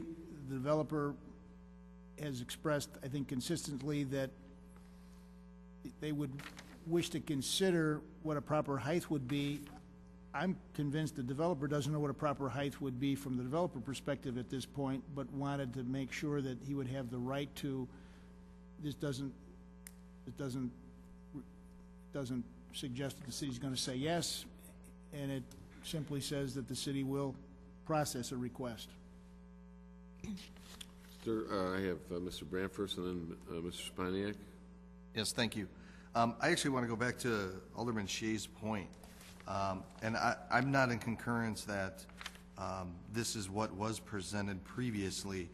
On page 2, again going back to 5C, the statement that sticks out, and then we'll move down the line on this page, is the city shall pay the actual cost of the construction of the project, etc., have access to the books. You go down to 5D, then there's a formula talking about the city shall convey the cold dark shell of the retail component to the developer for a price determined by this formula. This formula is being calculated by the retail space only of the cost of the property. It is not taking in consideration of the cost of the construction of this whole shell. That whole shell consists of the parking deck as well as the retail space. So I was under the assumption that going into this agreement that there was the purchase of the land, and pretty much that purchase of the land was offsetting the cost of the actual parking garage. Not that we were building this entire structure, including the retail, and then we would only get paid back in regards to a formula that is only taking into consideration the cost of the property and not of the structure to build that retail section. which I don't recollect on how many square feet it is, but that's not in this formula at all. So I guess, and I don't know if that is Alderman Shea's point, but that is exactly my concern, that it seems like we're missing a little bit there in the formula. Let's try to get an answer for that. It's a good question. What's the answer? Do we have an answer, Mr. Borchard? Well, it's correct that the build-out of the commercial is not included. That is at the developer's expense. Typically, the developer will provide an allowance to a tenant for the build-out of the interior space. The developer may pay part of it. Maybe the incoming tenant will pay for some of it, or more than a typical. But that's between the developer and his tenants. This is the same type of a formula that was used for what Mayor Marcucci referred to as the Schiller deck, where the project was built. There was a carve-out of the space on the first floor for the retail, and an agreement reached with a private side commercial real estate developer for the development of the build-out of the retail space. There is an outside wall of the structure that will be paid 100% by the city. We're not, in this proposed development, before or after ever contemplating that there'd be a allocation of expense to the tenants of that space for the outside structural wall that's holding up the parking deck above it. Sir? Thank you. And that was my point, was that outside structure that we're referring to, which is that first floor of retail. The City of Elmhurst the City of Elmhurst residents are essentially picking up that tab, and it is not considered in that formula. In regards to Alderman Gau's point, I agree that there is no reason why we need item F in here. If they want to do a conditional use, they can come back and do a conditional use. This kind of leads to that path, but I don't see the essential for that. And then the last point on that page, again, which I wasn't aware that was going to be presented as part of the deal, was that item E that Alderman Shea referred to, which if it is not leased out at that appropriate time, that there would be additional funds being given to the developer to manage the build-out. Okay. Mr. Spanier. Thank you, Mayor. A couple of questions. One is, I went back to the December 4th assignment agreement, and this is the assignment agreement between Hiffman and Hurley. And the last paragraph indicates, now therefore in exchange for the city's promise to use the services of Arco Murray National Construction Company as general contractor or construction manager for construction of the parking deck on the Hurley site within 2 years, and it goes on and on. At the last meeting that we had, we were told that we didn't have to use Arco, and we could, verbally we were told, and we could go with competing quotes. And I guess now they're shaking their head, but the point is that was said, or the illusion was made that we didn't have to go with that. About 3 months ago, I asked the staff in executive session for a cost verification. I think we're going to assign that to Charlie Van Slyke, and we're going to get that information. Did we ever get it? Well, he doesn't have a cost to verify yet. We don't know what the cost they've come in with yet. Well, but we are using Arco strictly. Yeah, but to your point, Mr. Van Slyke has not been detailed to the job to verify those costs because we haven't been presented with those costs yet. Okay. All right, let's take it a step further. A lot of these term sheets information refer back to a development agreement, and we're on our 7th month of discussing this. Where is the development agreement? Mr. Borcher? I said the development agreement will be, subject to the council's approval, would be crafted by the attorneys representing both sides, and will be presented back to the city council a week from tomorrow for your consideration. In that, as a city, you need to approve that development agreement before things should go forward. There's a tentative closing in later in February, and that development agreement needs to be approved before that. Okay, thank you.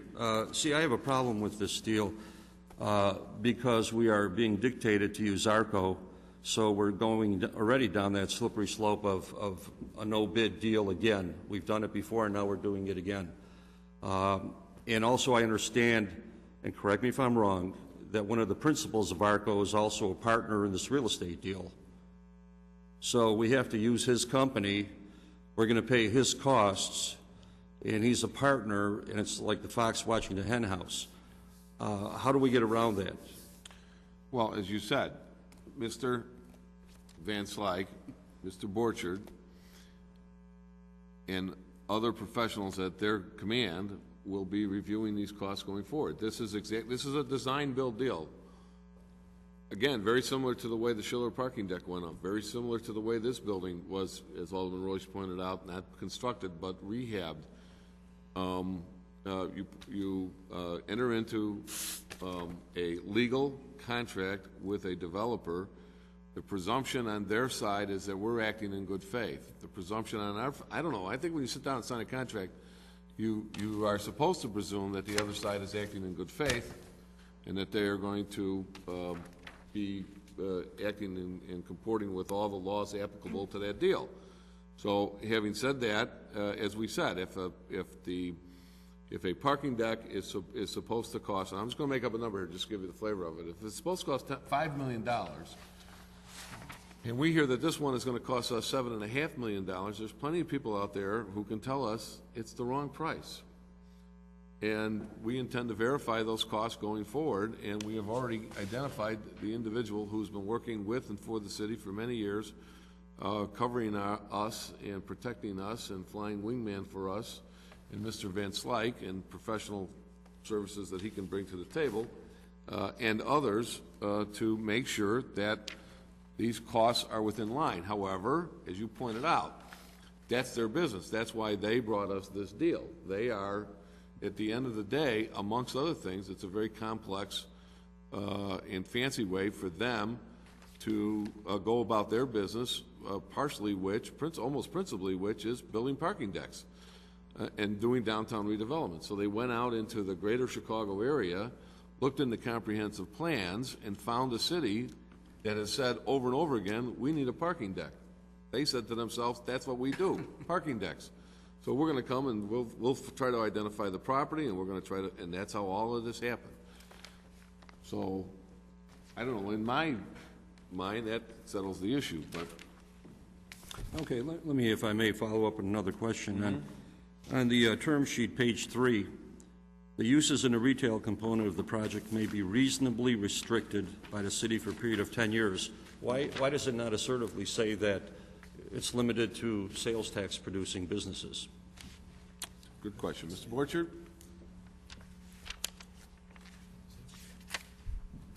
The development agreement will say that. I'm in the process now, or will be tomorrow, drafting a development agreement, and it will have those provisions. This is just a commitment for that agreement.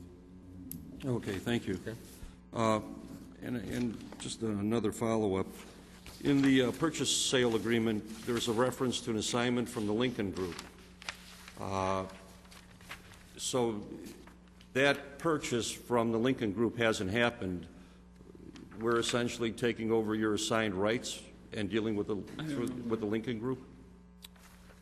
Mr. Kubica, can you help us with that? Originally, it was going to be an assignment, but because of the terms and conditions of DevCom's agreement to buy the Hurley property, it cannot be an assignment. That's why you see a real estate contract, which will be closed simultaneously with their closing on the property. So it functions like an assignment, but isn't.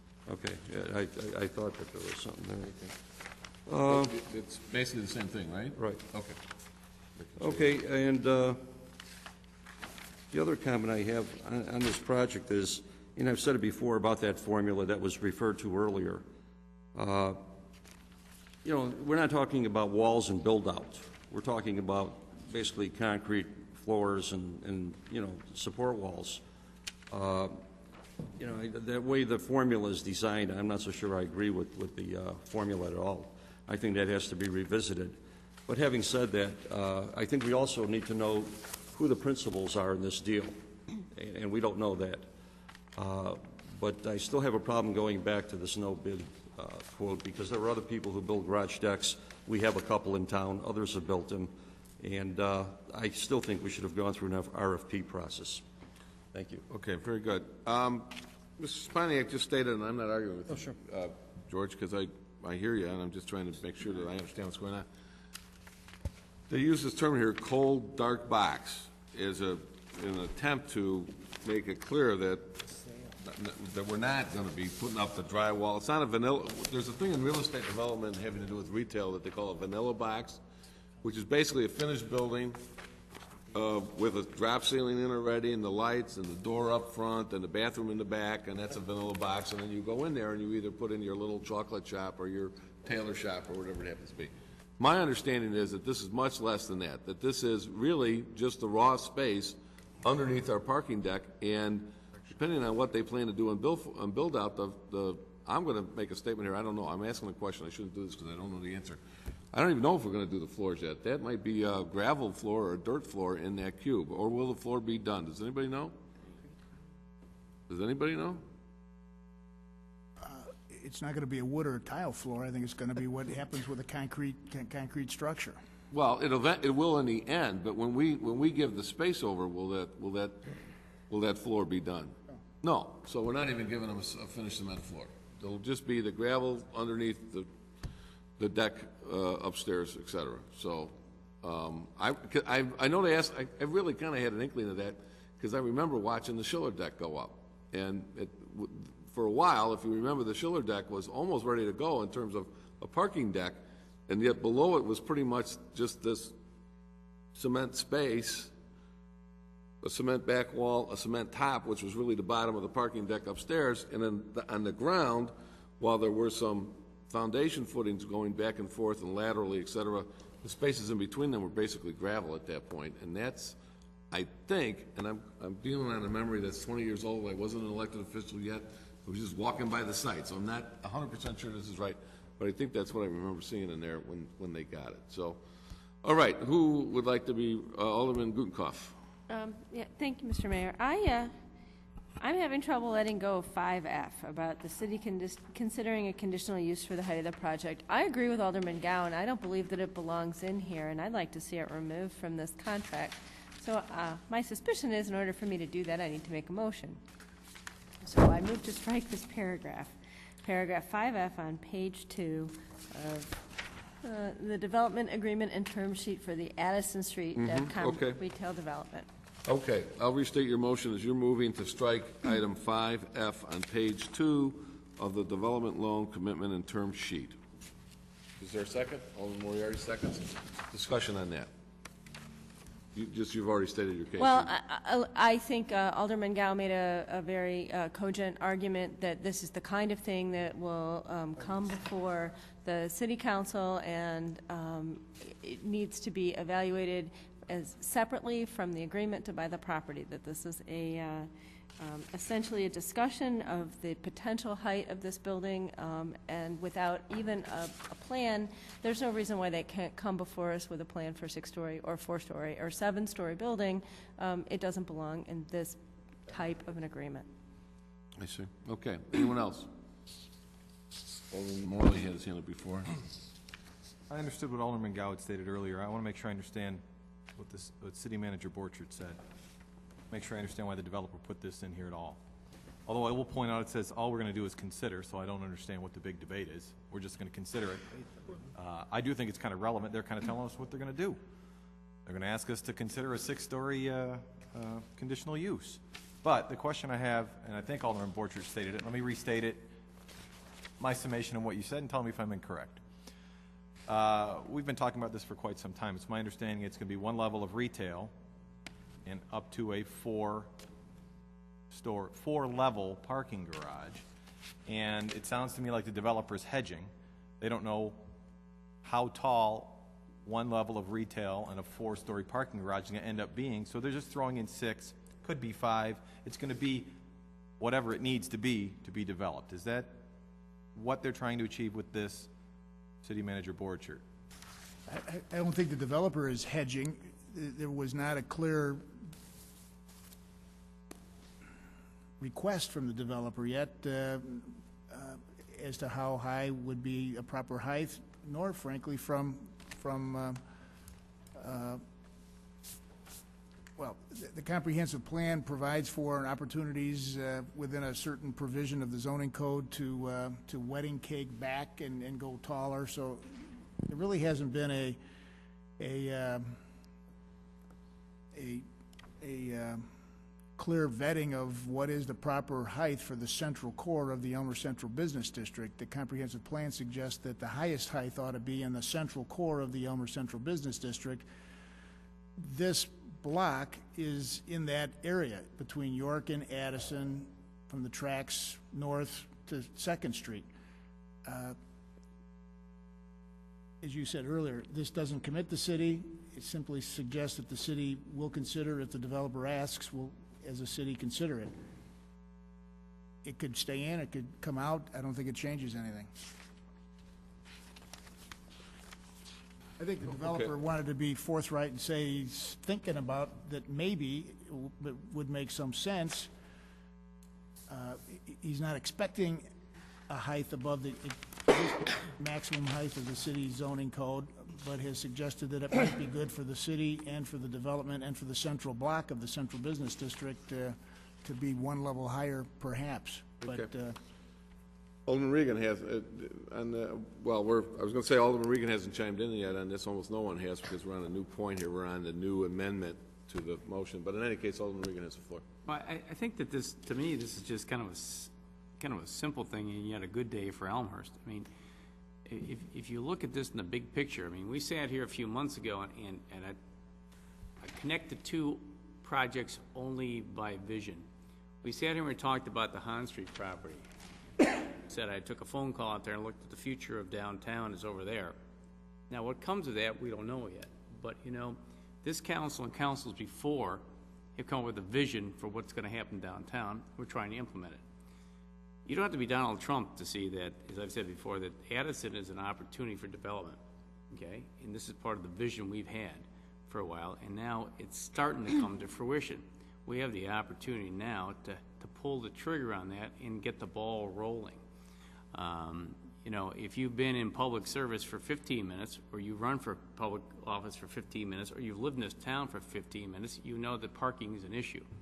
At the end of the day, this is pretty simple to me. If this all goes sideways, what happens is the city now controls prime property that we've been trying to control for years, but through a public-private partnership, we are now going to be enabled to do so. So this is the right thing to do, in my opinion, on a going-forward basis. It's all part of trying to realize our vision of what an enhanced downtown Elmhurst can be, and this is a significant step. It's pretty simple to me that this is the right thing to do now, and there's proof in the pudding as time goes on. But you know, as I lean over to Alderman Gow, I said, in a conditional use, they could ask for a 60-story building. You can ask for anything, right? So I mean, it's not going to happen. I'm not saying it's going to happen, but you know, but this doesn't bother me, that particular phraseology.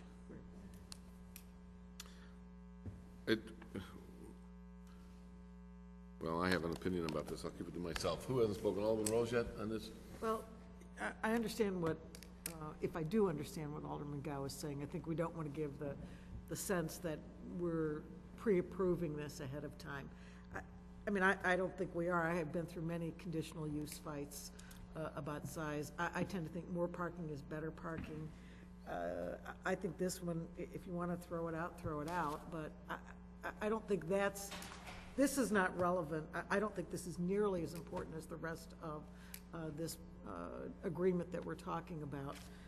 My only concern, I just want to make sure the city manager, if we throw this out, that has no effect on whether this developer comes to us for 6, 7, 8 feet, I mean, floors rather.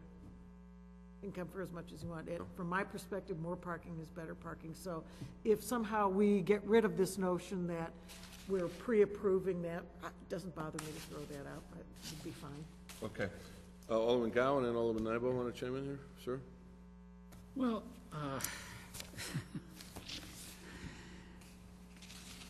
if we can consider it, then why is it here?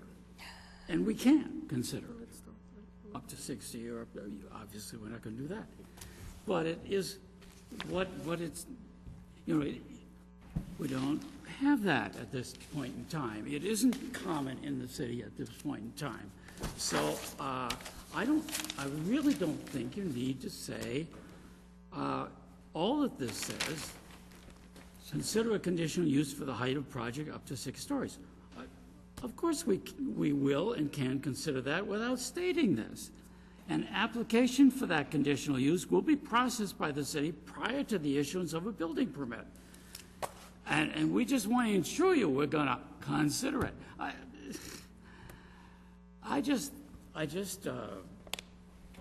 No, I'm not saying that I'm opposed to the whole project. I'm not saying that I'm against progress of the city, or, you know, I voted for, I voted against various projects that have been part of the city. Probably more, well, I don't know, I don't want to say, but I have voted both ways, okay, for a lot of the projects that have become part of the new Elmhurst, if you will. So I don't like the wording because I think it's unnecessary. Since it is in there, it suggests, especially with that last phrase, and we'll give you a permit to ask for it. You know, we want to, that's like shouting, hey, even a statement, be assured the city will indeed be willing to consider this, period, even. But I don't want to overstate it, but it just seems unnecessary. We're reasonable, they can do it no matter what. And people, you know, other developers have indeed suggested different heights to us. And some we've accepted and granted, and some we haven't. So why does this have to be there? That's what, and if that it's there, as stated as it is, makes me think that something that I shouldn't be thinking. And nothing that I'm sure that the council is voting for. There's no kind of sub rosa, don't worry about it, we got that 6 stories all set aside for you. I don't think we think that, but at the same time, then why is it there? Why is it there? It doesn't have to be there. Okay, Alderman Nybo.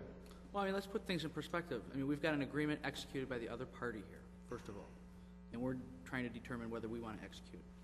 So you have 2 contracting parties. You have one party that comes in and says, here's what I want. The other party comes in and says, here's what I want. And what we're arguing about is something that really we don't care whether we have or not anyways, because it doesn't commit us to anything. So are we really going to make the decision not to sign the agreement, or potentially even worse, try to amend the agreement and then go back to the developer and say, okay, now will you re-sign? I mean, from fundamental contracting, if I'm trying to do a deal and I'm a business person and I'm trying to fight on what's really important and concede on what's unimportant to me as a party, this is the first provision that I say, absolutely, if you want that in there, put it in there, because it doesn't make much of a difference to me, because it's not committing me to anything whatsoever. Okay, Alderman Gutenkopf. Thank you, Mr. Mayor. I think this issue is clearly about contract writing and what's appropriate to put in a real estate contract and what isn't. I'm not arguing against this development. This isn't about a parking issue. I think we need parking in downtown, and having a parking deck on Addison is probably going to be a great solution for Elmhurst, especially a parking deck with retail. We've seen a very successful parking deck with retail already in our community. That's wonderful. This really gets back to what's in a contract, who wrote it, and why. It's being presented to us to give us an opportunity to evaluate it. This is the time we pick it apart. We haven't seen it before. Yeah, this is the time we pick it apart because we haven't gotten it before to pick apart. This debate is because the developer could have asked for us to put anything and everything in the contract that we're not being held to, and he and we didn't. Let's let the zoning process work independent of what's in the contract and take out things that don't belong. And this is the first start at evaluating that. So I'm going to stick to my guns. I think that if there's something in here that's not part of the real estate deal, it shouldn't be in here. Okay, Mr. Spine. Thank you, Mayor. I think part of the problem is that we're asked to vote on an ordinance and we don't have that development agreement, and that development agreement all along for months has been referred to constantly. But I guess we're close to it, but we don't have it. I don't think anybody up here is against progress. I don't think anybody up here is against parking. But, you know, me personally, I don't look at the project as outweighing the necessity of a fair contract. To me, they go hand in hand, and it's always about the deal. And there are some caveats in here. There are some concerns. For example, with that item 5F, you know, the next sentence, I think, implies an affirmative duty. I think throughout that paragraph there's an affirmative duty that the developer expects the city to come to bat for him and somehow use its influence and get 6 floors for the developer, 6 stories for the developer. Because the second paragraph, or the second sentence indicates an application for that continual use will be processed, or for that conditional use will be processed by the city prior to issuance of a building permit. So let's not kid ourselves. The reason it's in here is because there's an implied affirmative duty by the city to make it happen. And that is the problem. We don't have an agreement. You know, we just heard conversation about a contract. There is no development agreement, so you don't really have anything in black and white that goes back to the various terms. For example, in 5C, the city shall pay the actual cost of the construction of the project and have reasonable access to the books. I don't know what that means. I don't think anybody up here knows what that means. There's a lot of loose language in here, a lot of tightening up that needs to be done, and in this case we're talking about passing an ordinance for the sale of real estate without really looking at the real main agreement, and the main agreement is where the heart of this whole deal is. Okay, anyone else on the motion before us having to do with item 5F? Anyone? Alderman Rose? I just want to point out, as Chair of the Development Planning and Zoning Committee, that we always process any kind of variance before we issue a building permit. So that we always do that. That's what we do. If there's an application for conditional use, it goes through zoning, and we do it before we issue a building permit. That's pretty standard. Okay. Alderman Moriarty. You know, I think conceptually this is a fabulous, you know, idea is to provide parking in the downtown area. I mean, the merchants, the retailers, the commuters. If 1 or 2 items in this contract is not going to have it passed, I think then we need to take action and remove the items so that we're all in agreement as to how this contract reads, so that we can go forward with this project. Okay. Alderman Nybel, did you want to say something? Probably one of us should say that we disagree with the notion by Alderman Shapaniak that this creates any sort of affirmative duty. I'd hate for any adverse party out there, potentially adverse party, to come in and use that comment on this dais to try to sue us. Okay. Anybody else on the issue? Alderman Leader hasn't spoken to this issue. As a member of the DP&Z, it does seem like a reasonable request that we remove this because of the fact that this is what the DPZ does. Simple as that. Yes. Okay, Alderman Morley? I said it last time we were up here. I'll say it now as it relates to this. I hope we all can learn to compromise up here. That being said, I agree with what Alderman Moriarty just said. If taking this out of the contract will help move this current ordinance forward, then I support it. I think it's irrelevant. I don't care if it's in there or not. I take Alderman Nybel's point that it's a negotiating point and everything is on the contract, but as the members of the DP&Z just told us, they're going to consider it anyway, as is the entire council. So I'm willing to concede on this point, although I'm willing to concede on this point in the spirit of compromise to Alderman Moriarty's point. Okay, very good. Alderman Nybel, did you have Well, something? I mean, if I may, Mr. Mayor? Yes, absolutely. I would hesitate to take a vote on a term that wasn't acceptable to the party that had already signed the contract. So if there's a way to recess temporarily and see whether the contracting party would agree to this amendment, since they've already executed the agreement, it might be advantageous to check on that first, then take the vote on the amendment. Chair, hold on just 1 second. Mr. Kubica.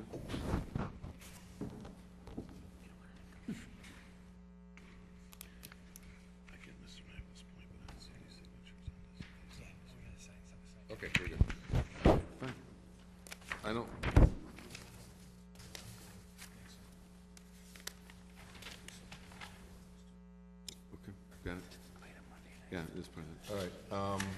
Mr. Morley?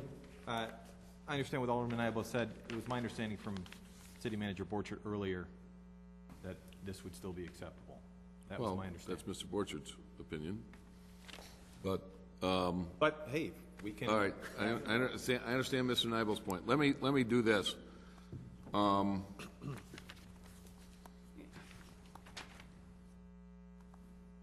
Seeing no other discussion on the point, I'd ask the clerk to call a roll. Okay, Gutenkopf. Aye. Moriarty. Aye. Regan. No. Leader. Aye. Shea. Aye. Graham. Aye. Rose. Aye. Gao.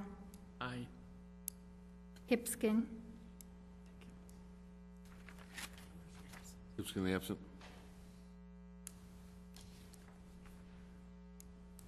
Nybo. No. Sapaniak. Aye. Morley. Aye. Plumnicki. Aye. Mulliner absent. 10 ayes, 2 nays, 2 absent. 10 ayes, 2 nays, and 2 absent at this point. The chair has a couple things to say. One, just for the record, the clerk hesitated on Mr. Hipskin's call. You'll recall that this council passed a rule some time ago having to do with the use of cell phones, BlackBerries and text messages, et cetera, and it is now the rule of this body that there are to be no use of cell phones in this chamber anywhere. Any cell phone put to your ear must be outside of the room, and you can leave your BlackBerry on, not so that you can get text messages from the audience or your handlers or your wife or whoever, but so that you can be reached in an emergency, and I think that's exactly what happened with Mr. Hipskin. He got a text message and left in very quick order. I have no idea what the emergency is, and quite frankly, it's none of my business. So that answers for anybody in the audience who might be looking in what happened. Now, I want a couple of things on this point. I'm just talking to item F. To Mr. Morley's last point, you're making a change on a real estate contract, more or less a real estate contract. You do that all the time. I learned a lot growing up at a dining room table where my mother sold real estate in this town for 15 years. I heard it every night. And one of the things is, you make up your real estate contract and you hand it over to the other side, and sometimes you get it back with some changes. It's not that unusual. So the other side can either accept it or not accept it. And that's why I went ahead with that vote. The other reason why I went ahead with that vote is that John Gao, Alderman Gao, raised an interesting point about setting the stage and kind of leading someone who might read into it a pre-conclusion. So I understand your point. I want to give you credit. I understand your point. Let's go back to the point made over here on the other side. It doesn't make a hill of beans worth of difference. What did we just struck 5A? I'm sorry, did I get that right? F. 5F from this. What this says is the city council will consider a conditional use for the height of the project. It will, period. If they ask for it, we'll consider it.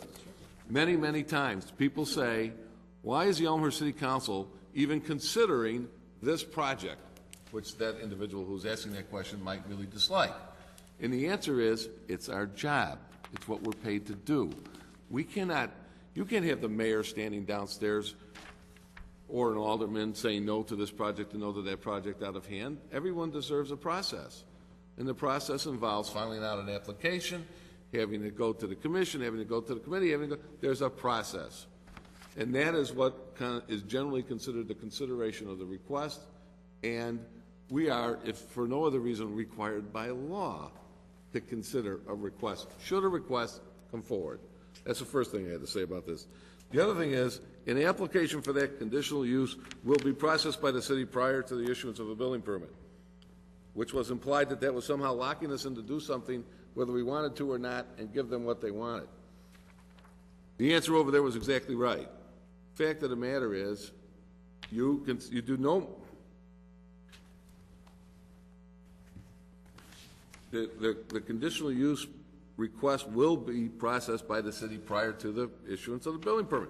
Could you imagine a city that issues building permits before they consider the variance? The building gets up 10, 15, 20 stories, and then we go, gee, maybe they should have asked if they can go that high. Or maybe we should try to get caught up here. It doesn't work that way. It works exactly the way it's laid out here. So I understand John Gow's point. I understand exactly where he's coming from, and I think it was a fair kind of a comment on the way this was written. But at the end of the day, the presence of 5F in this contract means really functionally nothing to either side. So why? Except, and so as John Gow now says, so why is it there? Well, you know what, John? It's not there anymore. So your point is okay. Okay, back to the main motion before us. Where are we at here?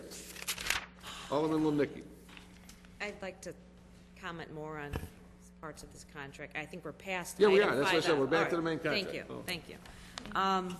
I haven't talked yet about this. I've been very carefully listening to everyone up here on the dais, and overall, I am agreeing that, as many people, especially being a retailer, that parking is of essence. It's a necessity in this town, whether it be on First Street or Addison Street. It's vital to retailers, places for their employees to park, places for people who want to shop to park. So it's definitely a win-win situation. I do have some reservations about certain parts of the contract.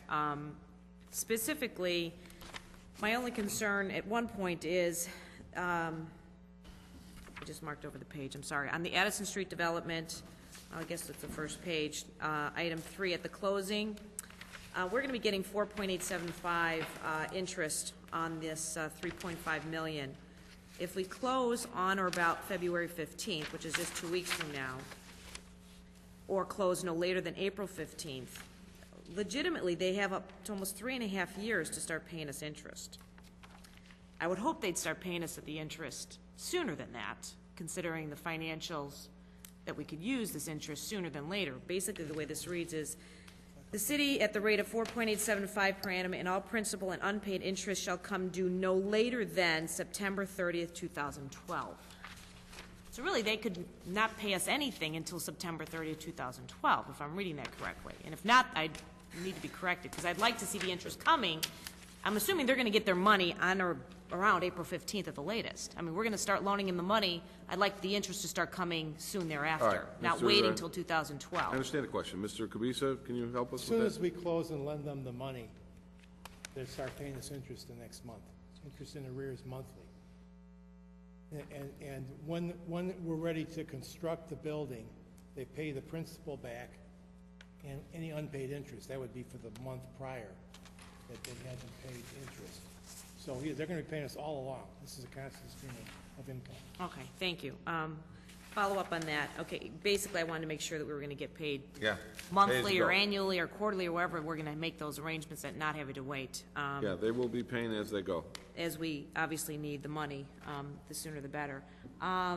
Did we ever explore trying to get any kind of relief or grants from Metra, doing that some of this is going to be for commuter parking, that I'd like to free up as much surface parking around downtown as possible and use as much as we can of this as commuter parking? I'm talking...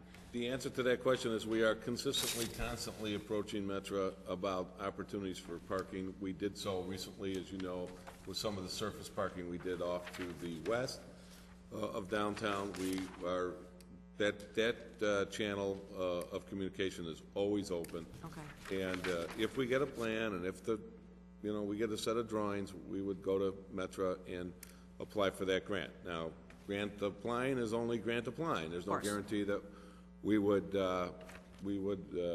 get any funds. However, there's some issues there. By the way, they're not going to give us a grant to build shopper parking. They would only do so for the part of the building that's supposed to be for commuters. But as you know, those funds, I think those, I don't know. I'm going to go out on a limb here and take a guess here, but my guess is that in the current economic stimulus package in Washington, what I've seen so far on both public websites and and official websites, I think that there's going to be a year from now, there's gonna be more funds available along those lines than a year ago. Again, still no guarantee. But the president, and as we heard a lot of discussion here earlier this evening, the country has taken a very strong turn towards green. And the use of the Metro line, and the parking of cars, and the use of heavy rail to get people downtown from our city center is a very green thing to do. And so I believe that those funds will be more abundant than they are today, but yet, Alderman, no guarantee. But to answer your question, would we do a grant application to help lay off some of those costs? Absolutely, particularly if the verbiage in the stimulus package says what I think it's going to say. It hasn't been passed yet. That encourages a lot of the stimulus package. I know there's a whole part of it having to do with green and transportation. I will tell you that the PACE bus board that I'm on is very excited about the stimulus package, at least from the PACE perspective, because there's a lot of money in there for transportation, public transportation, not only roads, like the old days, like a transportation bill in the 50s or the 60s was basically a road building bill. And in this bill, you see a lot more of green initiatives having to do with hybrid cars and electric cars, alternative wind sources, and public transportation is much more upfront. So. Thank you. Just one more Yeah. statement.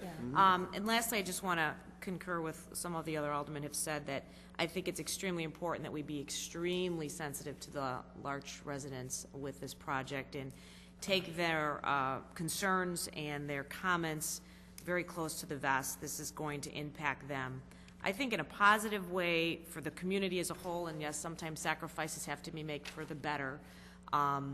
But I think it's very important that we make sure that we are very sensitive to their needs and their concerns. And I live on a dead-end street, and I bought my house because it was on a dead-end street, and I like that, and not everyone buys into that. So it's something that I think, not that we're going to make it a dead end, but whatever changes we have to make on Larch, I think it's important that we keep them very much abreast of the situation. Thank you. Okay, Alderman Gunkhoff? Thank you, Mr. Mayor. The development agreement here, or the loan commitment sheet, refers to substantial completion of the project no later than 2 years after construction begins. But maybe I've missed it, but I can't find anything in here about when construction is going to start. Is that something that we're anticipating is going to be in the next document? Pick that up. I think Mr. Borchard knows more about that than I do, what the actual timelines and schedules are, although that part that you're reading just has to do with the duration of the construction.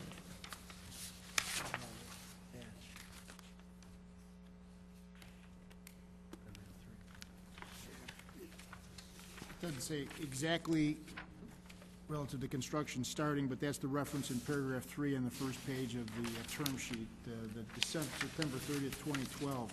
I believe that is when the last existing lease in the existing medical office building is to end. Okay. So that's a worst-case scenario.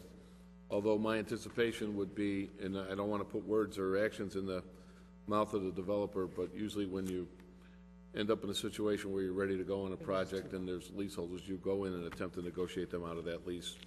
You don't let anybody really take advantage of you, but most people are fair. And as we saw in some other instances here, when you go into a building with 10 tenants or 15 tenants, and they all have solid leases that allow them to be there anywhere from 3 months to 10 years or beyond, when you say, who wants to leave? Half of them get up and say, thank you very much, take their coat, and they're gone. So I don't want to put that action in the minds of anybody in that building, but there's a date for you, and we'll see what happens, how it plays out. Okay? Alderman Moriarty, you had something? You know, yeah, I just had a small comment that I wanted to kind of dovetail on Alderman Lemicki's, that I think what we should recommend the city to do is some type of a committee task force to work with the Larch residents so that a mutual arrangement can be arranged between the street as well as the development. Oh, okay. If I may, I don't know that we need a task force. That's what the Development Planning and Zoning Committee is, open to the public. They have folks come in there all the time and plead their case. I want to comment, if I'm going to use this as a opportunity, if I may, Alderman Moriarty, to comment on what I heard earlier this evening. What I heard earlier this evening from the Larch Street residents was a recognition that this was a worthy project and a good project. I heard a recognition that, in fact, the zoning is appropriate. Let's remember that at one time, or almost even still today, I don't have the zoning map in my hand, so I'll pull that punch. But all of First Street, west of downtown, all the way out to the quarry, was industrial zoning. Some of the heaviest industrial uses in Elmhurst were going on these sites 100 years ago. Now it's not 100 years ago. Time has passed. The area has become less intense, less heavy use, and more residential. And this is one of these cases where the folks on Larch Street are, particularly on the east side of Larch Street, are hard up against the Central Business District zoning, which, as some folks pointed out earlier this evening, is the highest and most intense zoning we have in our community. Having said that, the next thing I heard from the Larch residents was a willingness to, a request to be involved, and a willingness to participate with an open mind. And I accept them at their word. And to the degree that I can commit, I'm only going to be here for the next 90 days, but to the degree, I think it's clear that the City Council has a desire to work with people. I think if I learned anything from the Public Works Department event, which is now over 10 years ago, that we did not do a good job of communicating with the folks on that block. Although they also did not come in, quite frankly, if I may be so bold, 10 years later to say they came in a little bit with a little bit of a harder position to start. Let me put it that way. In the end, there was a lot of discussion between myself and the residents of that community, and I would expect there would be between the future mayor and the residents of Larch, and some understanding of what we were trying to accomplish and why it was part of our comprehensive plan and how it fed into the goals of the city and, in my view, the hopes and the aspirations of our city from every citizen. And yet, on the city side, a real recognition, a cognizance of how, if done wrong, it could really hurt the quality of life on that block. And in the end, we got, and I've heard this, and Alderman Mulliner, who's unfortunately not here this evening, would confirm this, we heard many times over the ensuing years that this really worked out nice, that the quality of life on that block, in fact, improved, that police protection, amongst other things, got much better on the one hand, while on the other hand, the neighborhood got a lot safer and became that block became a thoroughfare for kids walking to Salt Creek Elementary School over there. So, to your point, Alderman Moriarty, I don't think that a blue ribbon committee or some kind of a special caucus is required in this case. It's just good basic practices on the part of the city, on the part of elected officials, to be engaged with and have a conversation with the people in the neighborhood who are being affected. And as long as I'm here, I commit myself to that, and I can't imagine that any candidate for mayor going forward wouldn't commit themselves to the same thing. So, good. Okay, Alderman Rose? Well, as I want to reiterate what you're saying as chair of the Development Planning and Zoning Committee, it's always been, we invite everyone to come in, but I personally have always made it a principal practice that any time you have commercial or industrial butt up against residential, I've said this in, Alderman Gao shaking his head, in many zoning cases, that the onus is on the commercial property owner or the industrial property owner to really be the better neighbor, to provide buffers. So that is an ongoing practice, I think, of our committee and of this city, and that's one that I would continue to commit to with that. So I absolutely welcome those neighbors to come in, and I think that it's our job to buffer against for them. So. Okay. Alderman Gutenkopf. Thank you. I have another question. Section 5B talks about the Athar property, and as I read it, as I understand it, says that if the Athar property is purchased, then the current tenant vacates, the city will then buy that property back and construct a surface parking lot until the project begins. 5H indicates that the developer will continue to own the property until the project is substantially completed. I understand that that's intended to mean the Thorn property. It doesn't specifically state that. My question is a little bit broader.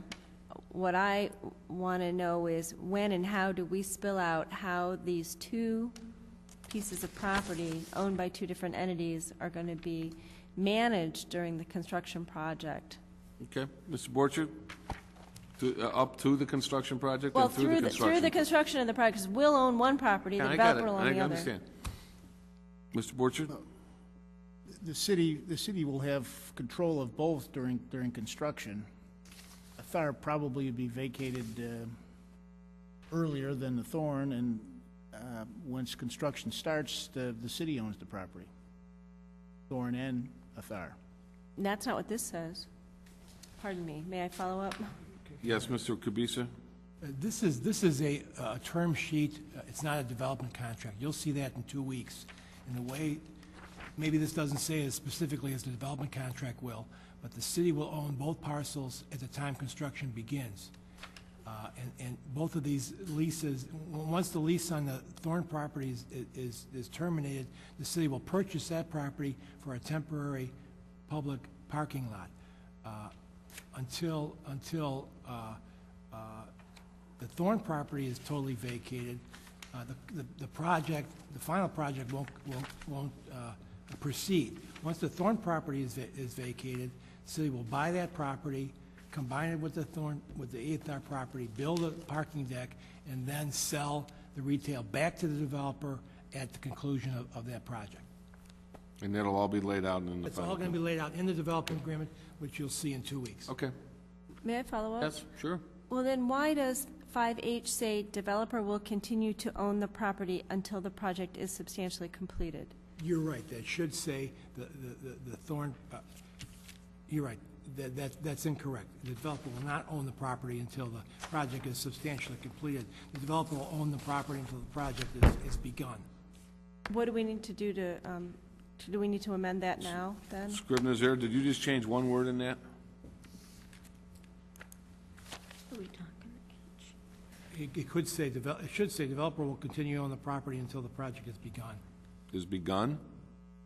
Is that what you're saying? Yes. Okay, so that's a Scrivener's error, we can change the one word, right? Yes. Right? Yes. Okay. Good catch.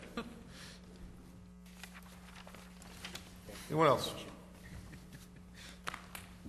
Sir?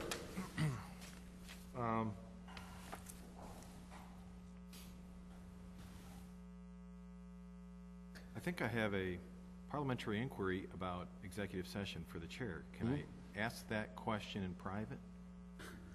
As it relates to conversations we had.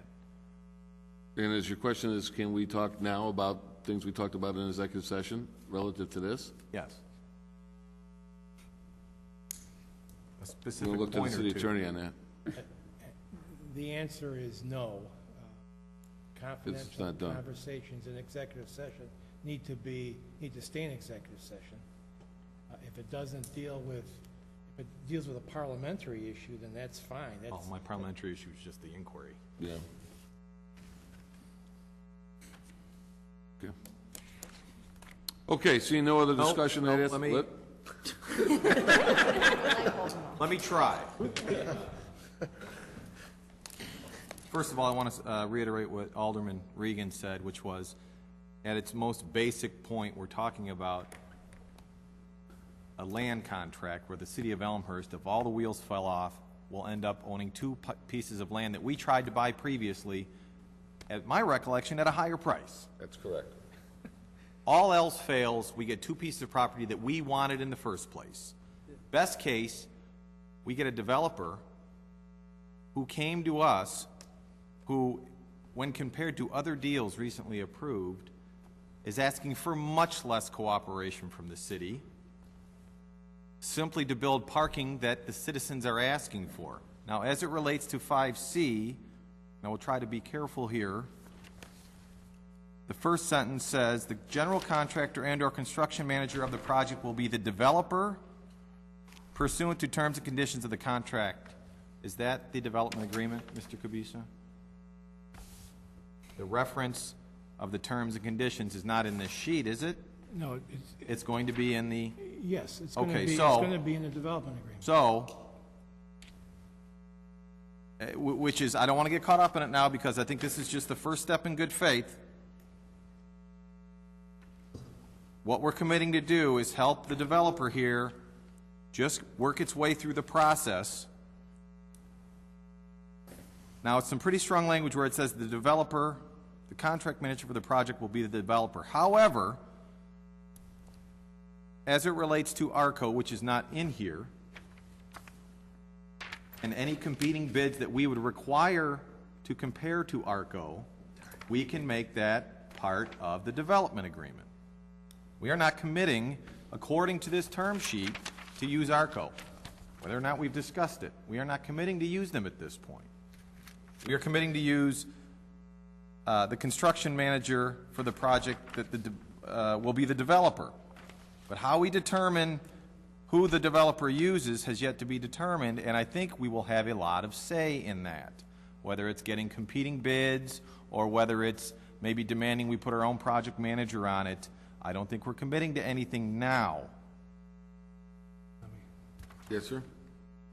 I believe the developer's position is ARCO is one of the principals of the developer.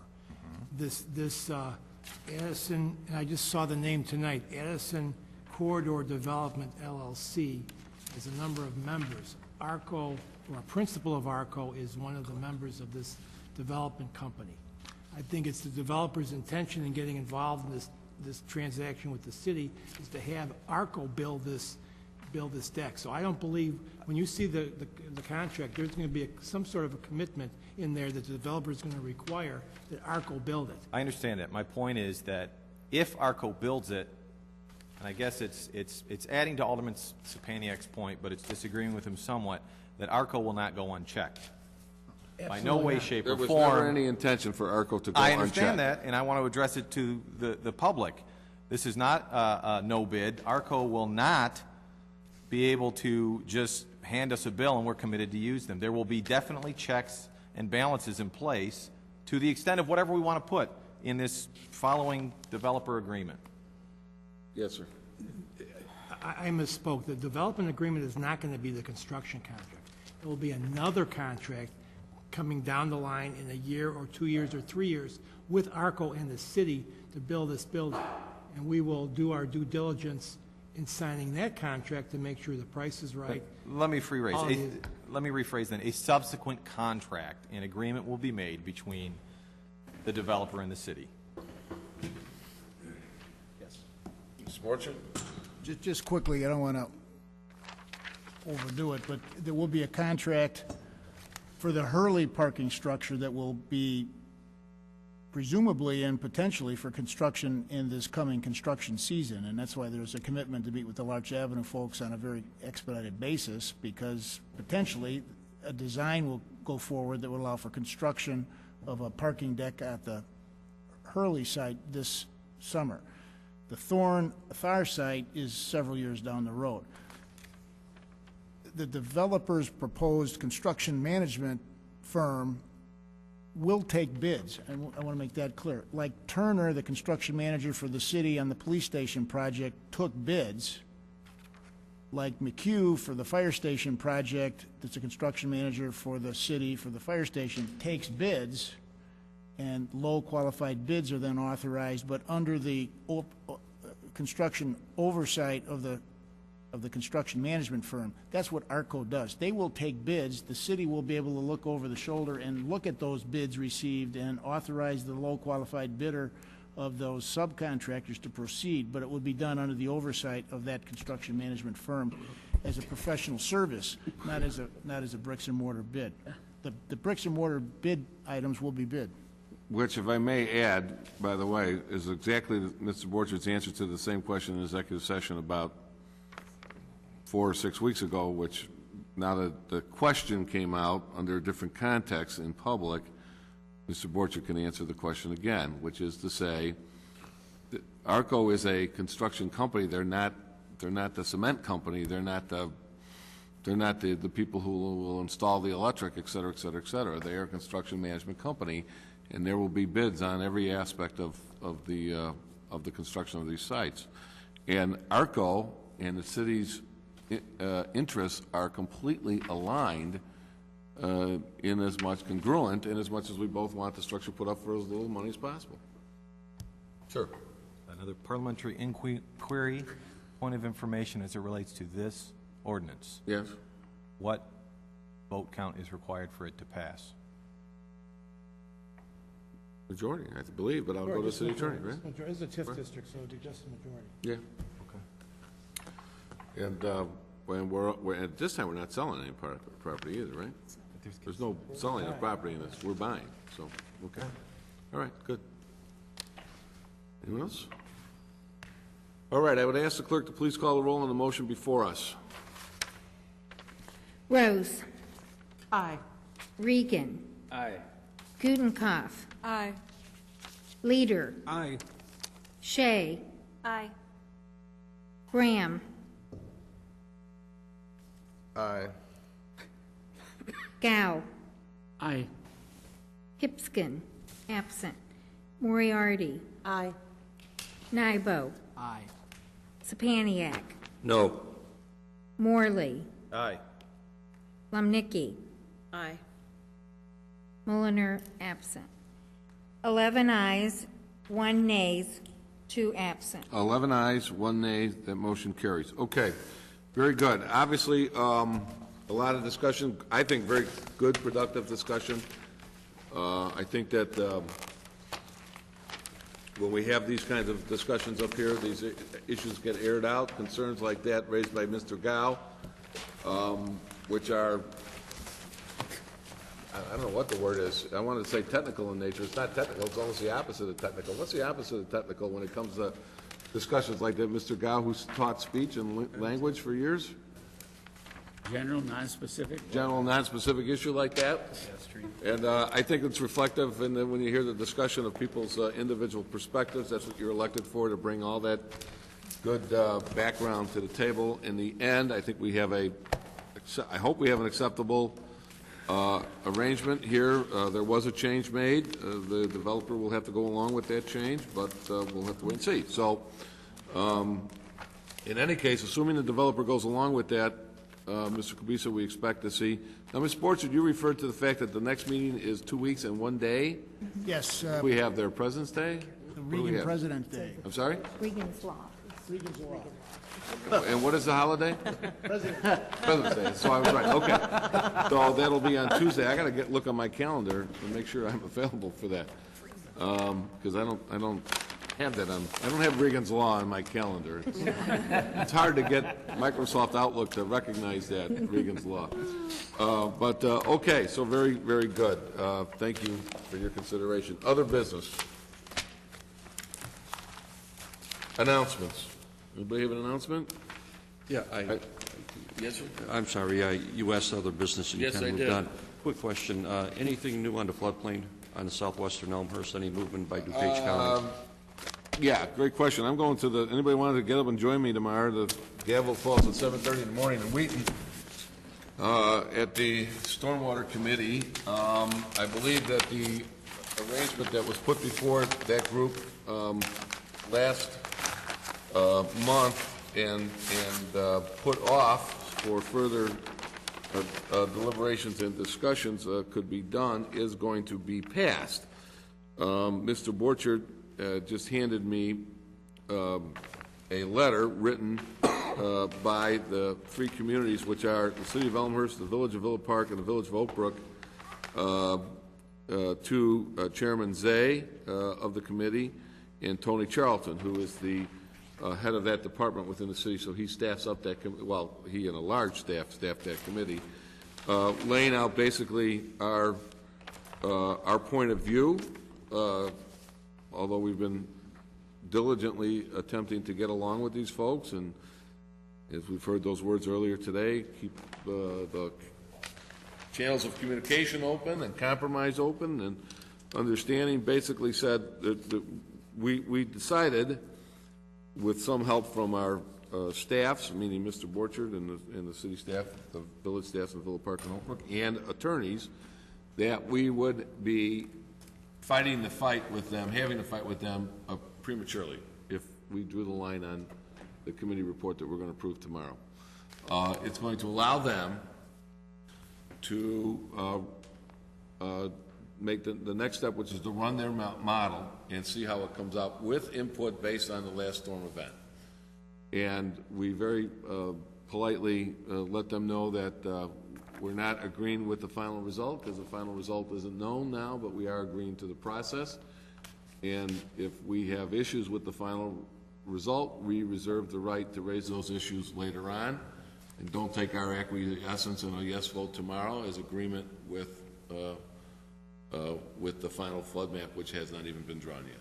So I think that kind of summarizes the very top line, but it's an ongoing issue. And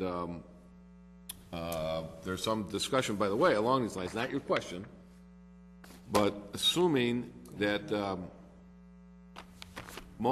when you're appointed to this committee, you're appointed, you have to be a mayor. No, I'm sorry, you have to represent, this committee is made up of representatives from the county board and from municipalities. And you don't have to be a mayor. Most of those people on the municipal side are mayors, most of them, not all of them. Way of example, there's an alderman from the city of Naperville on there, who's been on there many years.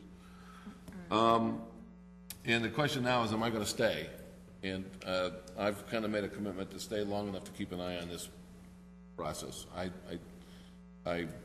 going out of office, as you know, and but this might drag on there for a while. And I've been asked by some of the mayors in the region, since it was Elmhurst, and actually Mr. Borchard, give credit where credit is due, it was Mr. Borchard who saw this discrepancy first, and it was the city of Elmhurst, well, me, sitting at that table, that articulated these arguments over 18 months ago, and started the process to get us to where we are today. And I don't want to walk away and leave that business unfinished, particularly since there's so much at stake for Elmhurst, and whether I'm mayor or not is irrelevant. There's still a lot at stake for Elmhurst, and we're going to keep our eye on the ball until it's done. So, thank you. All right. And that's the first time I've said that out loud in public, and it's going to come as bad news to my wife, because I've guaranteed her I'm trying to get out of this stuff. So, Mr. Borchard, can I hand this back to you, sir? All right. Anything else? Motion to adjourn. Mr. Brand moves. Alderman Lemnicki seconds. All in favor signify by saying aye. Aye. Opposed? Hearing none, that motion carries. Thank you.